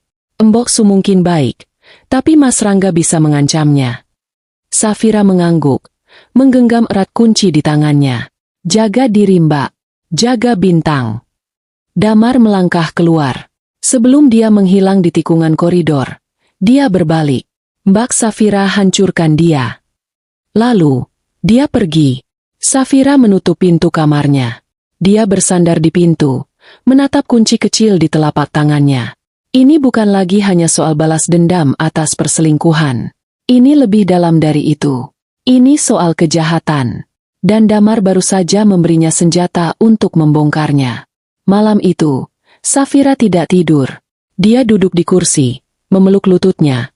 Dengan flash drive hitam pekat itu tergenggam erat di telapak tangannya. Rasanya dingin dan tajam. Dia menatap Bintang yang tertidur pulas di ranjang. Napas bayinya yang teratur adalah satu-satunya suara yang menenangkannya di rumah yang tiba-tiba terasa seperti penjara sekaligus medan perang ini. Dia tidak lagi merasa seperti korban. Dia adalah seorang prajurit yang kelelahan, yang baru saja kembali dari misi infiltrasi berbahaya. Dia berhasil mendapatkan intelijen musuh. Sekarang, dia harus membawanya ke markas komando. Dia harus keluar dari rumah ini. Pagi datang dengan ketegangan yang sama seperti kemarin. Tapi kali ini, Safira memiliki sebuah rahasia. Dia melakukan rutinitas paginya seperti biasa. Dia mendengar suara-suara di luar kamarnya. Suara pancuran air dari kamar mandi utama, disusul tawa cekikikan Melinda. Suara Rangga yang memberi perintah pada Mbok Sum. "Mbok, buatkan saya smoothie buah naga. Tapi jangan pakai gula. Melinda tidak suka terlalu manis." Safira menunggu. Dia harus memilih momen yang tepat. Dia membuka tas perlengkapan bayinya yang besar. Tas itu penuh dengan popok, botol susu, tisu basah, dan baju ganti. Dia mengambil satu popok bersih, membuka perekatnya, dan menyelipkan flash drive itu ke dalam lipatannya. Dia melipatnya kembali dengan rapi, lalu meletakkannya di bagian paling bawah tas. Tidak ada yang akan memeriksa popok kotor. Dan tidak ada yang akan membongkar tumpukan popok bersih di dalam tas bayi. Itu adalah tempat persembunyian yang sempurna. Dia menggendong Bintang. Dia harus terlihat sakit. Untungnya, dia tidak perlu berakting. Dia benar-benar sakit. Jahitan operasinya terasa perih dan gatal. Tubuhnya masih dalam pemulihan, dan stres mental yang dia alami membuatnya semakin lemah. Wajahnya pucat, bibirnya kering. Dia akan menggunakan kondisinya yang menyedihkan ini sebagai alibi. Dia membuka pintu kamarnya. Rangga dan Melinda ada di meja makan. Melinda sedang menyuapi Rangga sepotong buah. Pemandangan yang memuakan. "Mas," panggil Safira. Suaranya dibuat lemah, sedikit bergetar. Rangga menoleh, keningnya berkerut, kesal karena paginya yang indah diganggu. Melinda menatap Safira dari atas ke bawah dengan tatapan meremehkan. "Apa?" tanya Rangga ketus. "Jahitanku rasanya aneh, Mas," kata Safira, sambil memegangi perutnya.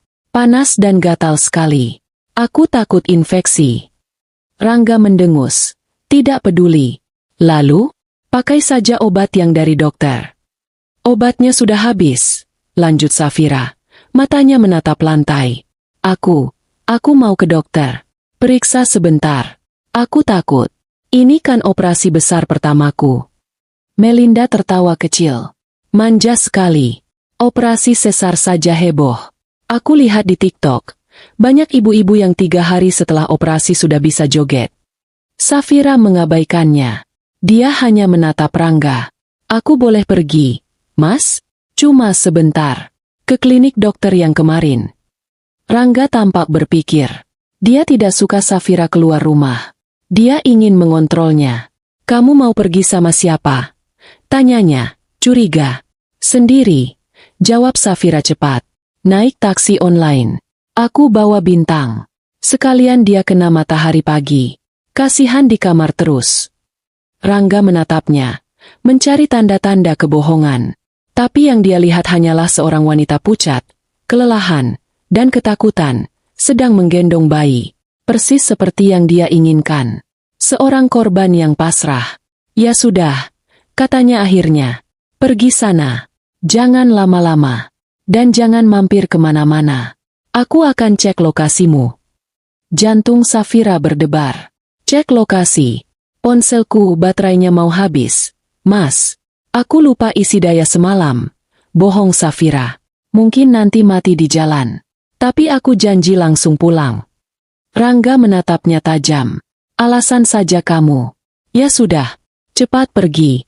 Baumu mengganggu sarapanku. Bau minyak telon lagi. Mas? Timpal Melinda sambil menutup hidungnya. Safira tidak menjawab.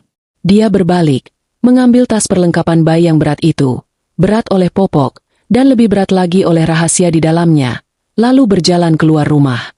Dia memesan taksi online, memastikan tujuannya adalah ke rumah sakit tempat dia melahirkan. Dia tahu Rangga mungkin akan menelepon rumah sakit untuk mengecek. Di dalam taksi, dia memeluk Bintang erat-erat. Dia melihat keluar jendela. Paranoid.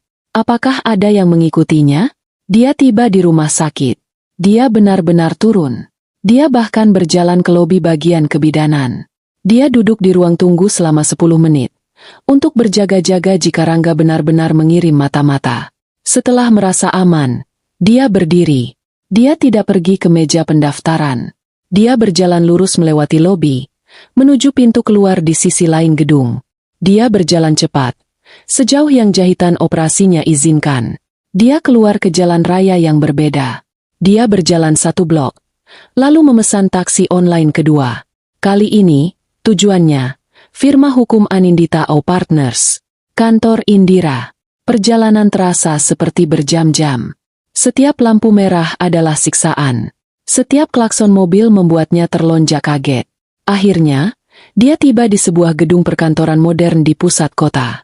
Dia membayar taksi dan bergegas masuk. Resepsionis sudah menunggunya. Ibu Safira? Silakan.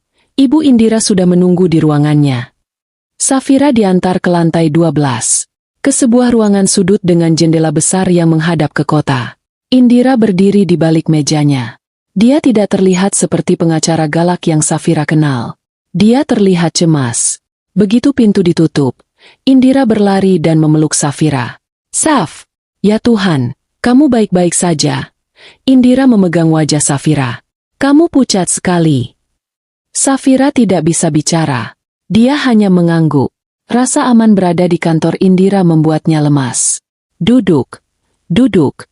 Kamu mau minum? Flash drive, bisik Safira. Aku harus mengeluarkannya. Dia meletakkan Bintang di sofa. Dia membuka tas bayinya. Dengan tangan gemetar, dia membongkar tumpukan popok. Dia menemukannya. Popok bersih yang menyimpan rahasia kotor itu. Dia menarik flash drive itu keluar dan memberikannya pada Indira. Indira menerimanya seolah-olah itu adalah sebuah bom. Dia menatap benda hitam kecil itu. Ini dia. Indira bergegas ke mejanya. Dia tidak mencolokkannya ke komputer kerjanya. Dia mengeluarkan laptop pribadi yang tampak aman.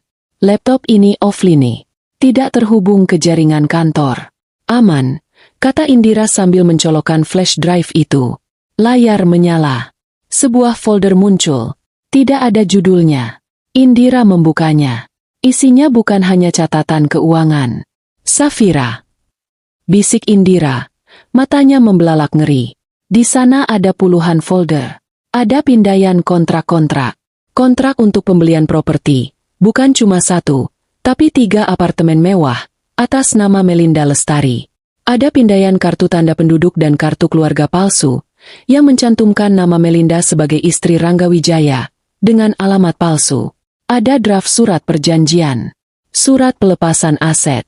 Surat yang sepertinya disiapkan Rangga untuk ditandatangani Safira, yang isinya Safira melepaskan semua haknya atas harta Gonogini dengan imbalan uang yang jumlahnya konyol. Dan yang terburuk, ada folder bernama likuidasi. Isinya adalah rencana Rangga untuk menjual saham mayoritasnya di perusahaan yang mereka bangun bersama, secara diam-diam. Uang hasil penjualannya akan ditransfer ke rekening di luar negeri. Di Singapura. Tanggalnya 3 minggu dari sekarang. Safira, yang ikut melihat dari balik bahu Indira, menutup mulutnya. Dia mau kabur. Dia bukan cuma mau kabur, Saf, kata Indira. Suaranya bergetar karena marah. Dia mau melikuidasi perusahaan. Dia akan lari bersama gundiknya. Dia akan meninggalkanmu tanpa apa-apa. Dan meninggalkan perusahaan itu bangkrut. Karyawan-karyawannya, termasuk Damar, akan kehilangan pekerjaan. Ini bukan lagi penggelapan dana. Ini kejahatan korporasi yang terencana. Safira terduduk lemas di kursi. Dia berencana menceraikanmu setelah dia aman di Singapura. Lanjut Indira. Otaknya bekerja cepat. Dia akan mengirimimu surat cerai dari sana. Dan kamu tidak akan bisa menuntut apa-apa karena dia sudah di luar yurisdiksi. Kita harus hentikan dia, Indira. Indira menatap Safira. Hentikan dia? Saf, dengan bukti ini, kita bukan cuma akan menghentikannya. Kita akan menjebloskannya ke penjara. Dia dan gundiknya. Gundiknya. Melinda Lestari, kata Indira sambil menunjuk layar. Dia menandatangani kontrak pembelian apartemen ini. Dia menerima uang hasil kejahatan. Dia adalah penadah. Dia adalah kaki tangan. Dia terlibat penuh. Dia sama bersalahnya dengan Rangga. Indira mencabut flash drive itu. Dia mengambil napas dalam-dalam. Oke, dengar. Aku akan menyalin ini ke server amanku. Aku akan mencetak semuanya. Timku akan mulai bekerja hari ini juga. Kata Indira, nadanya berubah menjadi pengacara yang tajam. Kita akan melakukan dua hal secara bersamaan. Lanjutnya. Pertama, gugatan perdata. Aku akan segera mendaftarkan gugatan cerai atas namamu. Hari ini, detik ini juga. Alasannya, kekerasan dalam rumah tangga, KDRT, psikis dan perzinahan. Dan yang paling penting, aku akan melampirkan bukti-bukti awal ini, foto dari buku, badak, itu, untuk mengajukan permohonan darurat pembekuan aset. Pembekuan aset? Tanya Safira. Iya, kita akan minta hakim membekukan semua rekening atas nama Rangga Wijaya, atas nama Melinda Lestari, dan atas nama perusahaan. Semua kartu kreditnya. Semuanya. Kita harus memotong jalur uangnya. Sekarang juga. Apa hakim akan mau? Mereka harus mau, desis Indira. Bukti pengalihan asetnya sudah jelas. Ini namanya dissipation of marital assets, penghilangan harta bersama. Hakim akan mengabulkannya.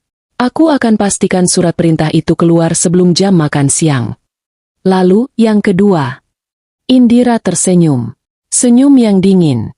Yang kedua adalah bom nuklirnya. Laporan pidana. Aku akan menyiapkan berkas laporan ke Polda.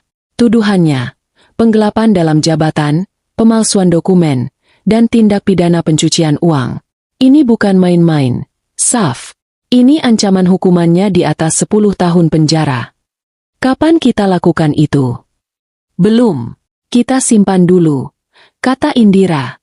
Laporan pidana itu adalah kartu as kita. Kita akan pakai itu di saat yang paling tepat. Untuk saat ini, kita akan main di perdata dulu. Kita akan buat dia panik. Panik? Ya, bayangkan. Kata Indira. Dia sedang bersenang-senang dengan gundiknya. Dia pikir kamu adalah perempuan bodoh yang menangis di kamar. Lalu, tiba-tiba, kartu kreditnya ditolak. Rekeningnya diblokir. Dia tidak bisa menarik uang sepeser pun. Apa yang akan terjadi? Safira membayangkan wajah Rangga. Wajah arogannya yang berubah bingung. Lalu panik. Lalu marah. Dia akan mengamuk. Bisik Safira. Tepat. Kata Indira. Dan saat dia mengamuk, dia akan membuat kesalahan. Dia akan panik. Dan saat itulah kita menjatuhkan bom kedua. Indira menggenggam tangan Safira. Tapi ini artinya, kamu harus kembali ke rumah itu. Safira menegang. Kembali? Iya. Hanya untuk sementara. Kamu harus tetap di sana. Kamu harus tetap memakai topengmu. Kamu adalah mata-mata kita di dalam. Kamu harus lihat reaksinya. Kamu harus dengar apa rencananya selanjutnya. Kamu masih punya ponselmu, kan? Rekam semuanya. Kepanikannya adalah bukti tambahan untuk kita. Indira, aku takut kalau dia tahu aku yang melakukannya. Dia akan tahu, tapi dia tidak akan bisa membuktikannya. Belum. Dan dia tidak akan berani menyentuhmu. Karena Indira mengambil ponselnya. Aku akan menelepon Rangga sekarang. Apa? Safira panik. Bukan. Aku akan menelepon pengacara Rangga. Aku tahu siapa pengacaranya.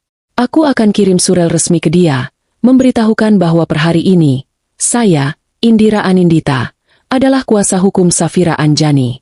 Dan semua komunikasi harus melalui saya. Dan bahwa klien kami meminta perlindungan karena adanya KDRT psikis. Itu akan membuatnya semakin marah. Itu akan membuatnya takut. Dia akan tahu kamu tidak sendirian lagi. Dia akan tahu kamu punya pengacara. Dia tidak bisa mengancammu akan mengambil bintang lagi. Sekarang, ini adalah pertarungan yang seimbang. Indira berdiri. Sekarang, kamu kembali ke rumah sakit. Duduk di sana 1 jam. Lalu, kamu pulang. Bertingkahlah seperti kamu baru saja dari dokter. Pasang wajah lelahmu. Pasang wajah pasrahmu. Ini adalah akting terpenting dalam hidupmu, Saf. Safira mengangguk. Dia merasa mual, tapi juga bersemangat. Aku bisa, katanya. Aku tahu, kata Indira. Perlawanan pertama kita dimulai hari ini. Jam ini. Detik ini. Safira memeluk Bintang, memasukkannya kembali ke gendongan. Dia merasa seperti orang yang berbeda saat meninggalkan kantor Indira. Dia bukan lagi korban. Dia adalah pemegang detonator. Dan Indira baru saja menyalakan sumbunya. Safira tiba kembali di rumah pukul 1 siang. Dia mengikuti instruksi Indira dengan sempurna. Dia kembali ke rumah sakit, duduk di kafetaria, meminum teh hangat, dan mencoba menenangkan jantungnya yang berdebar kencang. Ketika dia masuk ke rumah, suasana sepi. Dia mengira Rangga dan Melinda ada di kamar. Dia salah. Mereka sedang berada di ruang keluarga, bertengkar. Ini pertama kalinya Safira mendengar mereka bertengkar. Kamu boros sekali, Mel. Kamu sadar tidak, tas yang kemarin itu harganya hampir 500 miliar. Suara Rangga terdengar tinggi dan stres. Loh, kok kamu yang marah? Balas Melinda. Suaranya tak kalah sengit. Bukannya kamu sendiri yang bilang, pilih saja, sayang, apapun yang kamu mau? Kamu yang mau pamer padaku kalau kamu kaya raya. Sekarang kamu ungkit-ungkit. Tapi tidak setiap hari. Melinda, tagihan bulan ini gila-gilaan. Aku harus mengatur arus kas. Arus kas? Bukannya kamu bilang uangmu tidak akan habis 7 turunan? Kamu bohong. Ya, Mas. Safira berjalan melewati mereka dengan pelan, menunduk, seolah dia tidak mendengar apa-apa. Dia bergegas masuk ke kamar tamu. Dia menutup pintu, bersandar di baliknya. Dia tersenyum tipis. Perang kecil mereka adalah musik di telinga Safira. Sepertinya Rangga sudah mulai merasakan tekanan. Tapi dia belum tahu apa yang akan menimpanya. 1 jam kemudian, Safira sedang mengganti popok Bintang ketika dia mendengar teriakan. Bukan teriakan marah, tapi teriakan frustrasi yang nyaris putus asa. Apa maksudnya ditolak? Itu suara Rangga. Dia tidak di dalam rumah. Dia di teras depan. Sepertinya sedang menelepon. Safira bergegas ke jendela kamar tamu, yang menghadap ke taman samping. Dia bisa melihat Rangga mondar-mandir di teras. Ponsel menempel di telinganya. Wajahnya merah padam. Saya Rangga Wijaya. Saya nasabah prioritas. Coba lagi. Saya sedang ada transaksi penting. Rangga terdiam, mendengarkan. Lalu, tubuhnya menegang. Apa? Dibekukan? Atas perintah siapa? Pengadilan? Pengadilan mana? Atas dasar apa? Ini tidak mungkin. Rangga terlihat panik. Dia mengusap wajahnya dengan kasar. Saya mau bicara dengan manajer kamu. Sekarang. Safira melihat Rangga membanting ponselnya ke meja teras. Dia tidak menelepon lagi. Dia pasti sadar. Ini bukan kesalahan bank. Dia berdiri mematung sejenak. Otaknya bekerja. Lalu, dia menoleh. Matanya menyipit. Dia menatap lurus ke arah jendela kamar tamu. Safira cepat-cepat mundur. Bersembunyi di balik tirai. Apa Rangga melihatnya? Dia mendengar suara pintu depan dibanting terbuka. Langkah kaki yang berat dan marah mengentak di lantai marmer. Brak! Pintu kamar tamu didorong terbuka begitu keras hingga gagangnya menghantam dinding. Rangga berdiri di ambang pintu. Matanya merah, napasnya memburu. "Apa yang kamu lakukan?" desisnya. Safira mundur selangkah, pura-pura kaget dan takut. Dia memeluk Bintang erat-erat. "Mas, kamu kenapa?" "Jangan pura-pura bodoh, Safira." Rangga masuk, menunjuk wajahnya. "Kamu, kan? Kamu yang melakukannya." "Melakukan apa? Aku tidak mengerti." Rekeningku dibekukan. Semua kartuku diblokir. Ini pasti ulahmu. Kamu ke pengadilan, kan? Kamu pergi ke pengacara." Safira menatapnya dengan mata terbelalak, seolah dia baru mendengar berita paling absurd. "Pengacara? Mas, kamu bicara apa?" "Aku ke rumah sakit. Periksa jahitan. Ini, lihat, aku bawa salep baru," katanya, sambil menunjukkan tong kresek kecil berisi obat yang tadi sengaja dia beli di apotek rumah sakit. Dia memainkan perannya dengan sempurna. Wajah Rangga menunjukkan keraguan. Mungkinkah dia salah? Mungkinkah perempuan lemah di depannya ini bisa melakukan hal serumit itu? "Bohong!" teriaknya lagi, mencoba meyakinkan dirinya sendiri. "Kamu pasti bertemu seseorang." "Siapa, Mas? Aku tidak punya siapa-siapa," kata Safira lirih. Air mata mulai menggenang di matanya. Kali ini, air mata ketegangan. "Aku dari tadi di rumah sakit. Sendirian. Sama Bintang." "Lalu siapa lagi?" raung Rangga. "Musuh bisnisku? Tidak mungkin mereka bisa membekukan rekening pribadiku." Saat itulah, Melinda muncul di belakang Rangga.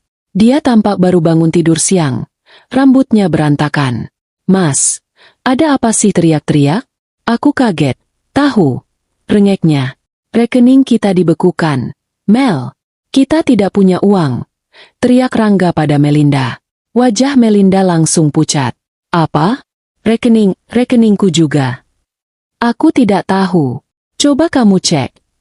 Melinda buru-buru mengambil ponselnya di meja. Dia membuka aplikasi mobile bankingnya. "Tidak bisa, Mas," pekiknya. Suaranya naik 1 oktav. "Tidak bisa transfer." Tulisannya diblokir sementara oleh bank. "Mas, ini bagaimana? Aku baru mau beli perlengkapan bayi yang kemarin kita lihat." "Perlengkapan bayi?" bentak Rangga. "Pikirkan yang lebih penting. Kita tidak bisa pakai uang kita." Melinda mulai panik. Ini bukan bagian dari rencananya. Dia seharusnya hidup mewah. Ini pasti gara-gara dia. Melinda menunjuk Safira. "Perempuan sialan ini. Dia pasti pakai guna-guna." Rangga tidak menggubris omong kosong Melinda. Otaknya kembali bekerja. Dia menatap Safira, lalu menatap kamar tamu yang sempit. "Ini tidak mungkin," gumamnya. "Dia tidak mungkin secepat ini. Dia tidak mungkin sepintar ini." Lalu, sebuah pikiran mengerikan melintas di wajahnya. Dia berbalik, berlari keluar dari kamar tamu, menuju ruang kerjanya. Safira tahu apa yang akan dia lakukan. Rangga mencoba membuka pintu ruang kerjanya. Terkunci. Dia merogoh sakunya, mengambil kuncinya, membukanya. Safira mendengar suara laci-laci dibuka paksa. Suara barang-barang dilempar. Lalu, hening. Hening yang jauh lebih menakutkan daripada teriakan. Beberapa detik kemudian, Rangga berjalan kembali ke kamar tamu. Dia tidak berlari. Dia berjalan pelan. Wajahnya bukan lagi marah. Wajahnya pucat pasi. Dia berdiri di ambang pintu, menatap Safira. Di tangannya, ada kotak brankas berbentuk buku, Business Fundamentals. Bukunya terbuka dan kosong. "Di mana?" bisik Rangga. Suaranya serak, penuh ancaman mematikan. Safira menatapnya. Dia memutuskan topeng kepasrahannya sudah tidak diperlukan lagi. "Tidak sepenuhnya." Dia balas menatap Rangga. "Diam. Di mana flash drive itu, Safira?" tanya Rangga lagi, pelan. "Aku tidak tahu apa yang kamu bicarakan," jawab Safira. Suaranya tenang, tidak lagi bergetar. "Kamu." Rangga menerjang maju. Dia mengangkat tangannya, hendak menampar Safira. "Jangan," pekik Safira. Bukan karena takut, tapi karena melindungi Bintang di pelukannya. Tangan Rangga berhenti 1 senti dari wajah Safira. Dia tidak takut pada Safira. Dia takut pada konsekuensinya. Jika dia memukul Safira sekarang, dan Safira punya pengacara. "Kamu masuk ruanganku," desis Rangga, gemetar karena amarah yang tertahan. "Kamu mencuri. Kamu pencuri." "Mencuri?" Safira tersenyum tipis. Senyum pertama yang dilihat Rangga dalam beberapa minggu. Senyum yang dingin. "Aku. Atau kamu, Mas?" Rangga membeku. "Kamu mencuri uang perusahaan." "Oh, uang warisan ayahku yang jadi modal awal perusahaanmu. Kamu mencuri masa depanku. Kamu mencuri masa depan anakmu." Rangga ternganga. Perempuan di depannya ini bukan lagi Safira yang dia kenal.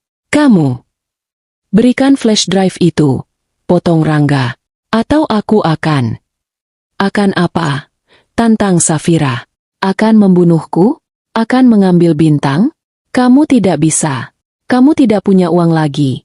Ingat, kamu tidak bisa bayar pengacara." "Bajingan." "Mas, ada apa ini?" Melinda menarik-narik lengan Rangga. Dia ketakutan. "Dia bicara apa, Mas? Flash drive apa? Uang apa?" Rangga menepis tangan Melinda dengan kasar. "Diam kamu. Ini semua gara-gara kamu. Kalau kamu tidak boros, aku tidak akan sepanik ini." "Kok aku?" pekik Melinda.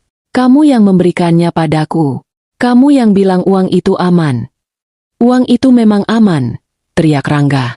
"Sampai perempuan ini mengambil buktinya." Melinda akhirnya mengerti. Wajahnya berubah dari takut menjadi ngeri. "Bukti?" Dia menatap Rangga, lalu ke Safira. Bukti transfer itu?" "Mas, kamu bilang semuanya legal. Kamu bilang itu bagianmu. Kamu melibatkan aku, Mas." "Kita terlibat, sayang," bentak Rangga sinis. "Kamu menikmati uangnya, kan? Kamu ikut tanda tangan kontrak apartemen, kan? Kamu pikir kamu bisa lolos." Skenario telah berbalik. Dua predator itu kini saling menyerang. Rangga terjebak. Dia tidak bisa memanggil polisi untuk melaporkan pencurian flash drive itu, karena itu sama saja dengan menyerahkan dirinya sendiri. Dia tidak bisa mengancam Safira lagi, karena Safira kini punya kuasa. Dia menatap Safira dengan kebencian murni. "Apa maumu?" Safira memeluk Bintang. "Bukan aku yang punya mau, Mas."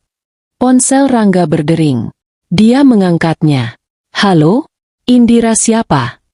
Rangga terdiam. Safira melihat wajahnya semakin pucat. Setetes keringat mengalir di pelipisnya. "Apa? Kuasa hukum? KDRT? Jangan bercanda kamu." Rangga mendengarkan. "Sita jamin apa? Kamu." Rangga menutup teleponnya. Dia tidak membantingnya. Dia menurunkannya pelan-pelan. Dia menatap Safira seolah baru pertama kali melihatnya. Dia sudah kalah di ronde pertama. Dan dia tahu itu. "Kamu," katanya pelan. "Kamu merencanakan ini semua." Safira tidak menjawab. Dia hanya menimang pelan putranya. "Aku mau kita bicara," kata Rangga. Nadanya berubah. Tidak lagi mengancam. Nyaris memohon. "Silakan," jawab Safira. Suaranya tetap dingin. "Hubungi pengacaraku." Dia kemudian berjalan melewati Rangga dan Melinda yang mematung. Pergi ke dapur untuk mengambil air minum. Meninggalkan dua penjahat itu di koridor. Dalam keheningan yang memekakan telinga.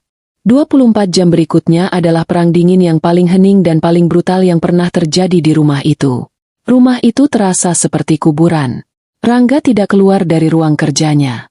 Dia juga tidak bisa ke kantornya. Dia tidak punya uang untuk bensin. Dia tidak punya uang untuk tol. Dia tidak punya muka.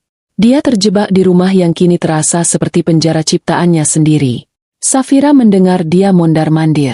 Dia mendengar suara bantingan telepon, disusul makian tertahan. Dia pasti sedang menelepon semua kontaknya, mencoba mencari cara membuka blokir rekeningnya. Tapi perintah pengadilan adalah mutlak. Tidak ada bankir setingkat manajer cabang yang berani melanggarnya. Melinda, di sisi lain, berubah menjadi histeris. Dia tidak lagi berani menyindir Safira. Dia menghabiskan waktunya menangis di kamar utama.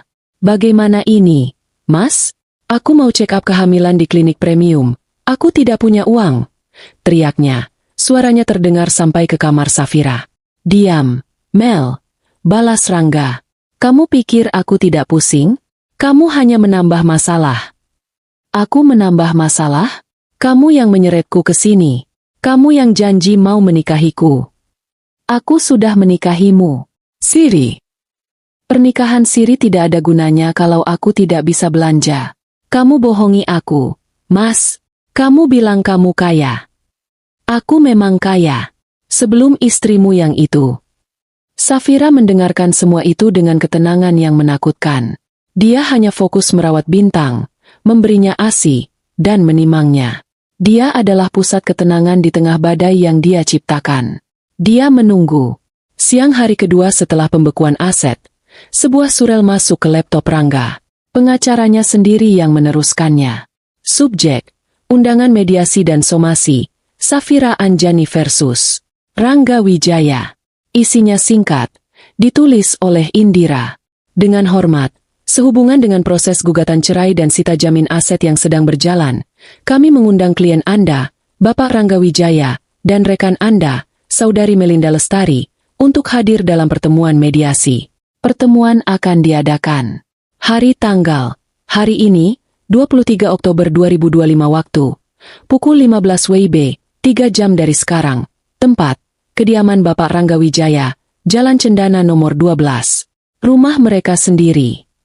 Kehadiran Saudari Melinda Lestari bersifat wajib, mengingat keterlibatannya secara langsung dalam pokok sengketa. "Harap membawa serta kuasa hukum Anda. Tertanda, Indira Anindita, SH, MH." Rangga membaca surel itu dengan tangan gemetar. Mediasi. Di rumahnya sendiri. Perempuan itu memanggilnya ke ruang tamunya sendiri seolah dia adalah bawahan. Dan dia menyebut Melinda. Dia tahu nama lengkap Melinda. Ini bukan lagi permintaan. Ini adalah panggilan penghakiman. Rangga tidak punya pilihan. Pengacaranya sendiri, setelah melihat salinan surat perintah pembekuan aset dan bukti awal yang dilampirkan Indira, terdengar gentar di telepon. "Rangga, saya sarankan kamu datang," kata pengacaranya. "Pengacara istrimu bukan main-main. Buktinya kuat sekali. Kalau kamu tidak datang, mereka akan anggap kamu mangkir. Posisi kamu akan semakin buruk." Tapi dia, "Datang saja, Rangga. Dengarkan apa mau mereka. Ini sudah bukan soal menang atau kalah. Ini soal damage control. Seberapa kecil kerugian yang bisa kamu terima?" Pukul 3 sore kurang 5 menit. Safira keluar dari kamar tamunya. Dia sudah mandi. Dia tidak memakai daster. Dia memakai blus sederhana berwarna putih bersih dan celana panjang katun berwarna krem. Rambutnya dia ikat rapi ke belakang. Dia tidak memakai riasan, tapi wajahnya yang bersih memancarkan aura dingin yang dominan. Dia menggendong Bintang dalam gendongan kain di dadanya. Mbok Sum sudah menyiapkan ruang tamu. Meja sudah dibersihkan. Ada teko berisi air putih dan beberapa gelas. Rangga dan Melinda sudah duduk di sana. Pemandangan mereka menyedihkan. Rangga, yang biasanya rapi dengan kemeja mahal, kini tampak kuyu. Kemejanya kusut. Rambutnya acak-acakan. Dia tidak bercukur. Melinda duduk di sebelahnya.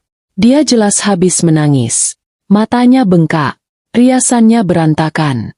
Gaun seksi yang biasa dia pakai diganti dengan kaos oblong kebesaran. Dia tampak ketakutan, memeluk perutnya yang mulai sedikit membuncit. Mereka tampak seperti dua pesakitan yang menunggu vonis. Bel pintu berbunyi. Mbok Sum membukakan pintu. Indira masuk. Indira Anindita tidak datang sendirian. Dia datang bersama seorang rekannya, pria muda yang membawa koper kerja tebal. Indira sendiri tampak tajam. Dia memakai blazer hitam yang pas di badan, rok span, dan sepatu hak tinggi yang berketuk pelan di lantai marmer. Dia membawa aura pengadilan ke dalam rumah itu. "Selamat sore," sapa Indira. Suaranya datar dan profesional. Dia tidak memandang Rangga. Dia berjalan ke arah Safira. "Kamu siap, Saf?" tanyanya lembut. Safira mengangguk. Safira dan Indira duduk di sofa tunggal yang saling berhadapan. Rekan Indira duduk di sebelah mereka, membuka laptop dan koper kerjanya. Rangga dan Melinda duduk di sofa panjang di seberang mereka, terpisah oleh meja kopi. "Di mana pengacara Anda, Pak Rangga?" tanya Indira, memulai pertemuan. Dia sedang dalam perjalanan. Terjebak macet. Bohong Rangga. Pengacaranya sebenarnya menolak datang. Dia meminta bayaran di muka. Dan Rangga tidak bisa membayarnya. "Begitu," kata Indira. "Sayang sekali. Tapi kita tidak bisa menunggu. Waktu klien saya sangat berharga." Indira membuka map di depannya. "Baik, kita mulai saja," kata Indira. "Bapak Rangga Wijaya dan Anda, Saudari Melinda Lestari." Indira sengaja menatap Melinda. Melinda langsung menunduk. "Kalian pasti bertanya-tanya mengapa semua aset Anda dibekukan. Izinkan saya menjelaskan duduk perkaranya. Kita akan bagi ini menjadi 2 bagian." Indira mengangkat satu jari. Bagian pertama, perceraian. Indira mengambil beberapa lembar foto dari mapnya. Foto-foto yang diambil Safira. Dia menyebarkannya di atas meja kopi. Foto Rangga dan Melinda berciuman di kolam renang. "Ini," kata Indira, "adalah bukti perzinahan yang tak terbantahkan. Dilakukan di rumah klien saya, saat klien saya sedang dalam masa nifas. Ini sudah cukup untuk memenangkan gugatan cerai dan hak asuh anak penuh untuk klien saya." Rangga mendengus. "Cuma itu? Soal perzinahan? Oke, aku akui aku salah. Aku hilaf. Tapi itu bisa dibicarakan. Aku akan beri Safira kompensasi yang pantas." Dia mencoba bernegosiasi. Dia pikir ini hanya soal perselingkuhan. Melinda sedikit mengangkat kepalanya. "Hanya perzinahan? Mungkin dia bisa lolos." Safira tetap diam. Dia menepuk-nepuk pelan punggung Bintang. Indira tersenyum. Senyum yang membuat Rangga merinding. "Kompensasi yang pantas," ulang Indira. "Saya senang Anda membicarakan itu. Karena itu membawa kita ke bagian kedua." Indira mengangkat 2 jari. "Kejahatan pidana." Wajah Rangga langsung berubah. Indira menoleh ke rekannya. "Tolong putar rekaman pertama." Rekan Indira menekan sesuatu di laptopnya. Suara Rangga memenuhi ruangan. Suara yang direkam Safira malam itu. "Aku tidak peduli dia kolik atau dia mau mati. Melinda sedang hamil muda. Dia butuh istirahat. Kalau kamu tidak bisa tenangkan anakmu, bawa dia keluar dari rumah ini sekarang juga. Bawa dia ke garasi. Tidur di mobil." Safira memejamkan mata. Mendengarnya lagi masih terasa sakit. Wajah Rangga memucat. "Itu," kata Indira dengan tenang, "adalah bukti KDRT psikis. Ancaman pengusiran terhadap ibu dan bayinya yang baru lahir. Ini memperkuat posisi hak asuh klien saya." Itu aku emosi," bantah Rangga, suaranya lemah. "Kita lanjut," kata Indira, mengabaikannya. "Sekarang, ke menu utama." Indira mengeluarkan sebuah map tebal berwarna merah. "Kami menyebutnya proyek Badak," kata Indira. Rangga tersentak. Dia menatap Safira dengan ngeri. "Dia tahu. Kami memiliki bukti lengkap," lanjut Indira. Suaranya seperti hakim yang membacakan putusan. "Bahwa selama 1 tahun terakhir, Anda, Pak Rangga, secara sistematis telah menggelapkan dana perusahaan. Perusahaan yang notabene didirikan dengan sebagian modal dari harta bawaan klien saya." Indira mulai mengeluarkan lembar demi lembar. "Ini pindaian buku catatan Anda. Ini daftar transaksi." Dia berhenti dan menatap Melinda. "Dan disinilah peran Anda menjadi menarik, Saudari Melinda Lestari." Melinda membeku. "Ini adalah rekening bank atas nama Anda. Ini slip transfer. 1,2 miliar rupiah, tanggal 15 Agustus. 500 juta rupiah, tanggal 2 September. 800 juta rupiah, tanggal 20 September. Dan seterusnya. Total, kami mencatat ada 12,4 miliar rupiah dana perusahaan yang masuk ke rekening pribadi Anda dalam 3 bulan terakhir." Melinda menggelengkan kepalanya. "Tidak, itu hadiah. Mas Rangga bilang itu hadiah. Bonus." "Hadiah?" Indira mengangkat alis. "Hadiah sebesar 12 miliar? Dari uang perusahaan? Itu bukan hadiah, Saudari Melinda. Itu namanya penadahan hasil kejahatan. Tindak pidana pencucian uang. Pasal 3 dan 5 UU TPPU. Ancaman hukumannya 5-15 tahun penjara. Tubuh Melinda mulai bergetar hebat. Penjara? Tidak mungkin, Mas. Bilang padanya. Mas, bilang kalau aku tidak tahu apa-apa. Rangga tidak bisa bicara. Dia menatap tumpukan bukti di meja. Indira belum selesai. Oh, ini favorit saya, kata Indira. Dia mengeluarkan dokumen lain. Kontrak pembelian 3 unit apartemen mewah di pusat kota. Atas nama siapa? Melinda Lestari. Dibayar lunas. Dengan uang siapa? Uang perusahaan. Dan yang terakhir, kata Indira, ini adalah draft rencana likuidasi perusahaan. Rencana Anda untuk menjual semua aset perusahaan, mentransfer uangnya ke rekening Anda di Singapura, dan kabur. Meninggalkan klien saya, anak Anda, dan ratusan karyawan Anda tanpa apa-apa. Indira menatap Rangga. Anda bukan hanya suami yang biadab, Pak Rangga. Anda adalah seorang kriminal, penipu. Hening. Embok Sum, yang mengintip dari dapur, menutup mulutnya. Rangga menatap bukti-bukti itu. Dia menatap flash drive yang kini tergeletak di atas meja. Dia menatap Safira. Dia syok. Dia hancur. Dia tidak menyangka Safira, perempuan pendiam yang dia remehkan, bisa menghancurkannya sedemikian rupa. Dia pikir Safira hanya akan menangis. Dia tidak tahu Safira akan mengumpulkan tentara. Melinda adalah yang pertama hancur. Dia menoleh ke Rangga.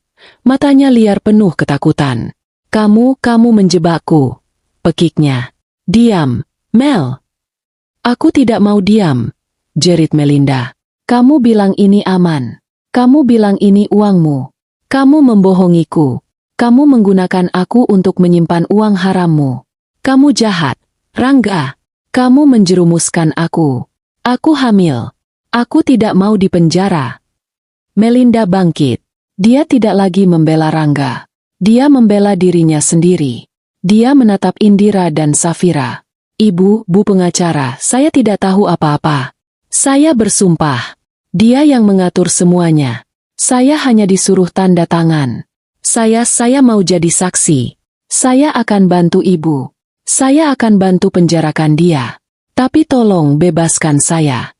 Saya korban. Pemandangan itu.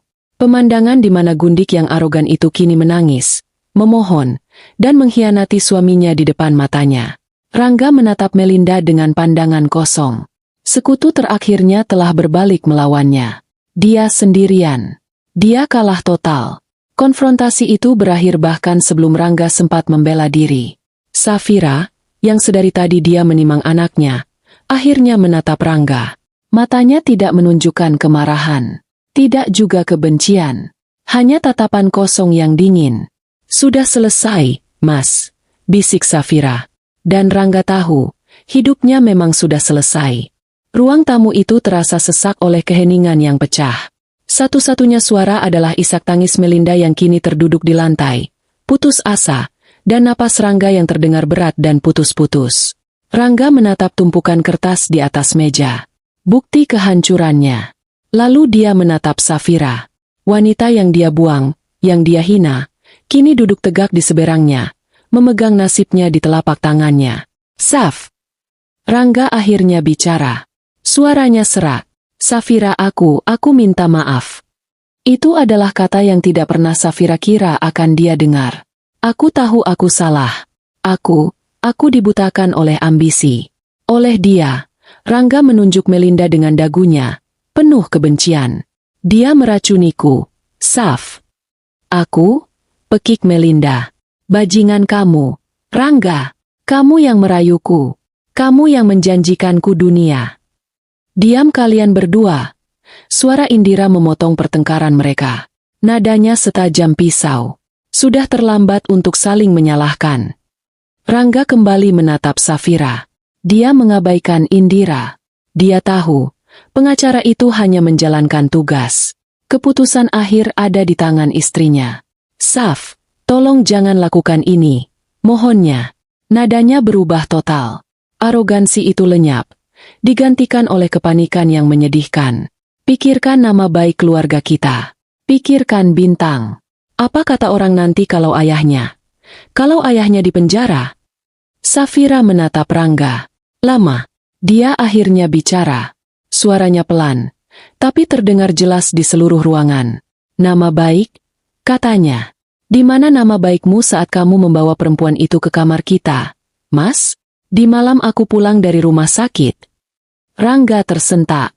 Di mana pikiranmu pada Bintang? Lanjut Safira. Matanya mulai memanas. Saat kamu membentaknya, menyuruhku membawanya ke garasi karena tangisannya mengganggu tidur gundikmu. Air mata akhirnya menetes di pipi Safira. Tapi ini bukan air mata kelemahan. Ini air mata kemarahan yang akhirnya menemukan muara. Di mana nama baikku saat aku harus menahan hinaan setiap hari? Saat perempuan itu bilang bau bayiku. Bau aneh? Saat kamu bilang aku hanya menumpang di rumah ini. Safira menarik napas. Dia menatap Melinda yang gemetar di lantai. Dan kamu, kata Safira pada Melinda, kamu tertawa saat aku kesakitan. Kamu menikmati penderitaanku. Kamu pikir kamu menang. Safira menyeka air matanya. Kalian berdua menghancurkanku. Kalian pikir aku akan diam saja dan menangis di pojokan. Kalian salah. Safira menoleh ke Indira. Indira, apa pilihannya? Indira mengangguk. Dia kembali ke mode pengacaranya. Dia menatap Rangga dan Melinda. Klien saya, Safira Anjani, adalah wanita yang baik hati, kata Indira. Meskipun dia memiliki bukti yang cukup untuk mengirim kalian berdua ke penjara, Anda, Pak Rangga, untuk penggelapan dan pencucian uang, dan Anda, Saudari Melinda, sebagai penadah, dia masih mau memberi kalian pilihan. Indira mengangkat satu jarinya. Pilihan pertama. Sebut saja ini, jalur damai. Pak Rangga, Anda akan menandatangani surat perjanjian perceraian hari ini juga. Anda setuju untuk bercerai tanpa syarat. Hak asuh Bintang jatuh 100% ke tangan Ibu Safira. Anda tidak mendapatkan hak kunjung, kecuali diizinkan oleh Ibu Safira. Rangga menelan ludah. Anda, lanjut Indira, akan menyerahkan rumah ini. Seluruhnya. Kepemilikannya akan dibalik nama atas nama Bintang Adijaya Wijaya, dengan Ibu Safira sebagai walinya. Anda juga akan menyerahkan mobil SUV putih yang biasa dipakai klien saya. Lalu aku? Anda, kata Indira, dan Saudari Melinda, akan keluar dari rumah ini. Hari ini, 1 jam dari sekarang, kalian hanya boleh membawa pakaian pribadi kalian. Tidak ada perhiasan, tidak ada jam tangan mewah, tidak ada tas branded yang dibeli dengan uang perusahaan. Semua itu akan disita sebagai bagian dari pengembalian aset. Lalu, uang 12 miliar di rekening Melinda? Apartemen? Tanya Rangga. Semua aset itu, kata Indira tegas, akan dibekukan dan dikembalikan ke kas perusahaan. Perusahaan itu akan diambil alih oleh Dewan Direksi yang baru, yang akan kami bentuk. Jadi, simpul Indira, pilihan pertama adalah, kalian berdua pergi dari sini sebagai gelandangan. Miskin, tapi bebas. Melinda menatap Rangga. Miskin. Dia tidak mau miskin. Tapi, lalu pilihan kedua? Tanya Rangga. Suaranya nyaris tak terdengar. Indira tersenyum tipis. Dia mengambil ponselnya. Pilihan kedua, katanya. Saya menekan tombol. Kirim, di ponsel saya. Detik ini juga, laporan pidana lengkap dengan semua bukti ini meluncur ke Polda Metro Jaya. Surat perintah penangkapan untuk kalian berdua akan keluar sebelum malam ini. Indira menatap Rangga. Anda akan ditahan atas tuduhan penggelapan, pemalsuan dokumen, dan pencucian uang. Ancamannya minimal 15 tahun penjara.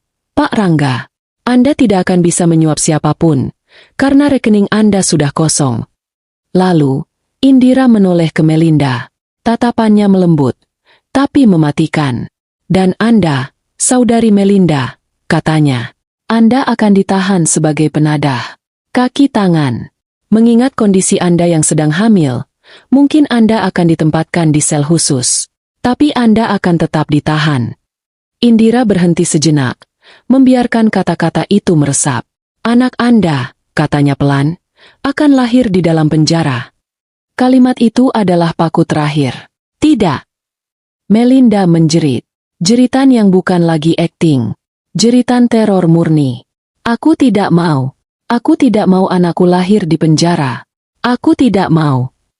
Dia merangkak ke arah Rangga, menarik-narik kaki celananya. Mas, pilih nomor 1. Mas, aku mohon. Pilih nomor 1. Aku tidak peduli miskin. Aku tidak mau di penjara. Aku tidak mau.